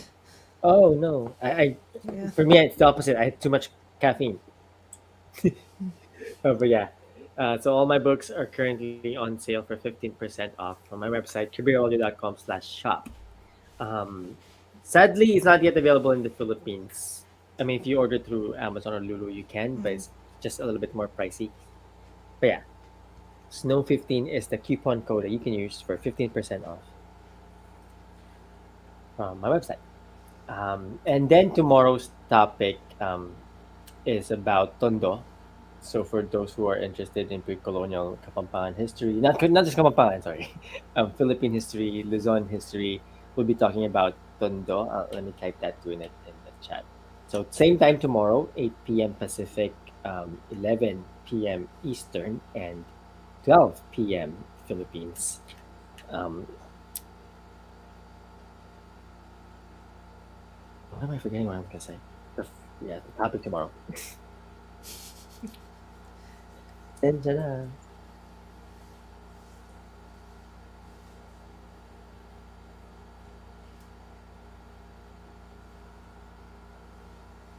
Should type this earlier. Yeah, tomorrow's topic is the forgotten history of Tondo, which is now part of Manila, but used to be its own entity, independent of Manila. And my special guest is an astronomer and a proud son, a native born and raised in Tondo, Ramon Verano, who also owns a street, what is it called? It's a streetwear company. Street Style Originals. Yeah. So street nabubulol ako. Street Street Style Originals. So it's the first Filipino street urban brand that showcases Philippine history, and culture in their in their merchandise, in their hats, in their shirts, in their designs. So I feel a lot of Filipino Americans are familiar with Bayani Arts hat, the cap with the big baybayin character ka with different embroidered heroes. That's also by Street Style Originals of Tondo. So tomorrow's guest is a native, a proud son of Tondo. He's a proud native born and raised in Tondo. So it's more of a casual chat between me and him, as me as a historian and him as a native of Tondo, about Tondo's forgotten history. Since sadly, not even people from Tondo are aware of their own history in Tondo. And yeah, so fun fact for those who do not know, Tondo was once considered the traditional capital of the pre-colonial kingdoms of Luzon, the seat of power as early as the Laguna Copper Plate in the year 900 CE. So, way before Spain became Spain, Tondo was already the center of power for pre-colonial Luzon. And we'll talk more about it at tomorrow's live stream. I don't know why I'm getting tongue twisted. Because it's time for dinner. Yeah, yeah. So I guess my tongue is just looking for food. Yay! Again, maraming dakang salamat. Thank you for joining me this evening. We lasted for 3 hours and 9 minutes and 45 seconds and longer. Yeah. Thank you again to all the ones who commented and donated to our fundraiser. So John Zuba says, nakalpong salamat. Jem Dejano from Davao, maayong pag-ong tuwig sa inyo from Davao. Again, Chicago, nakalpong salamat. Luis Galvan. Yeah.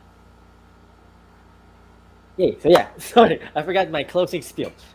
But yes, thank you again for joining us this evening. I'm going to end the live stream soon.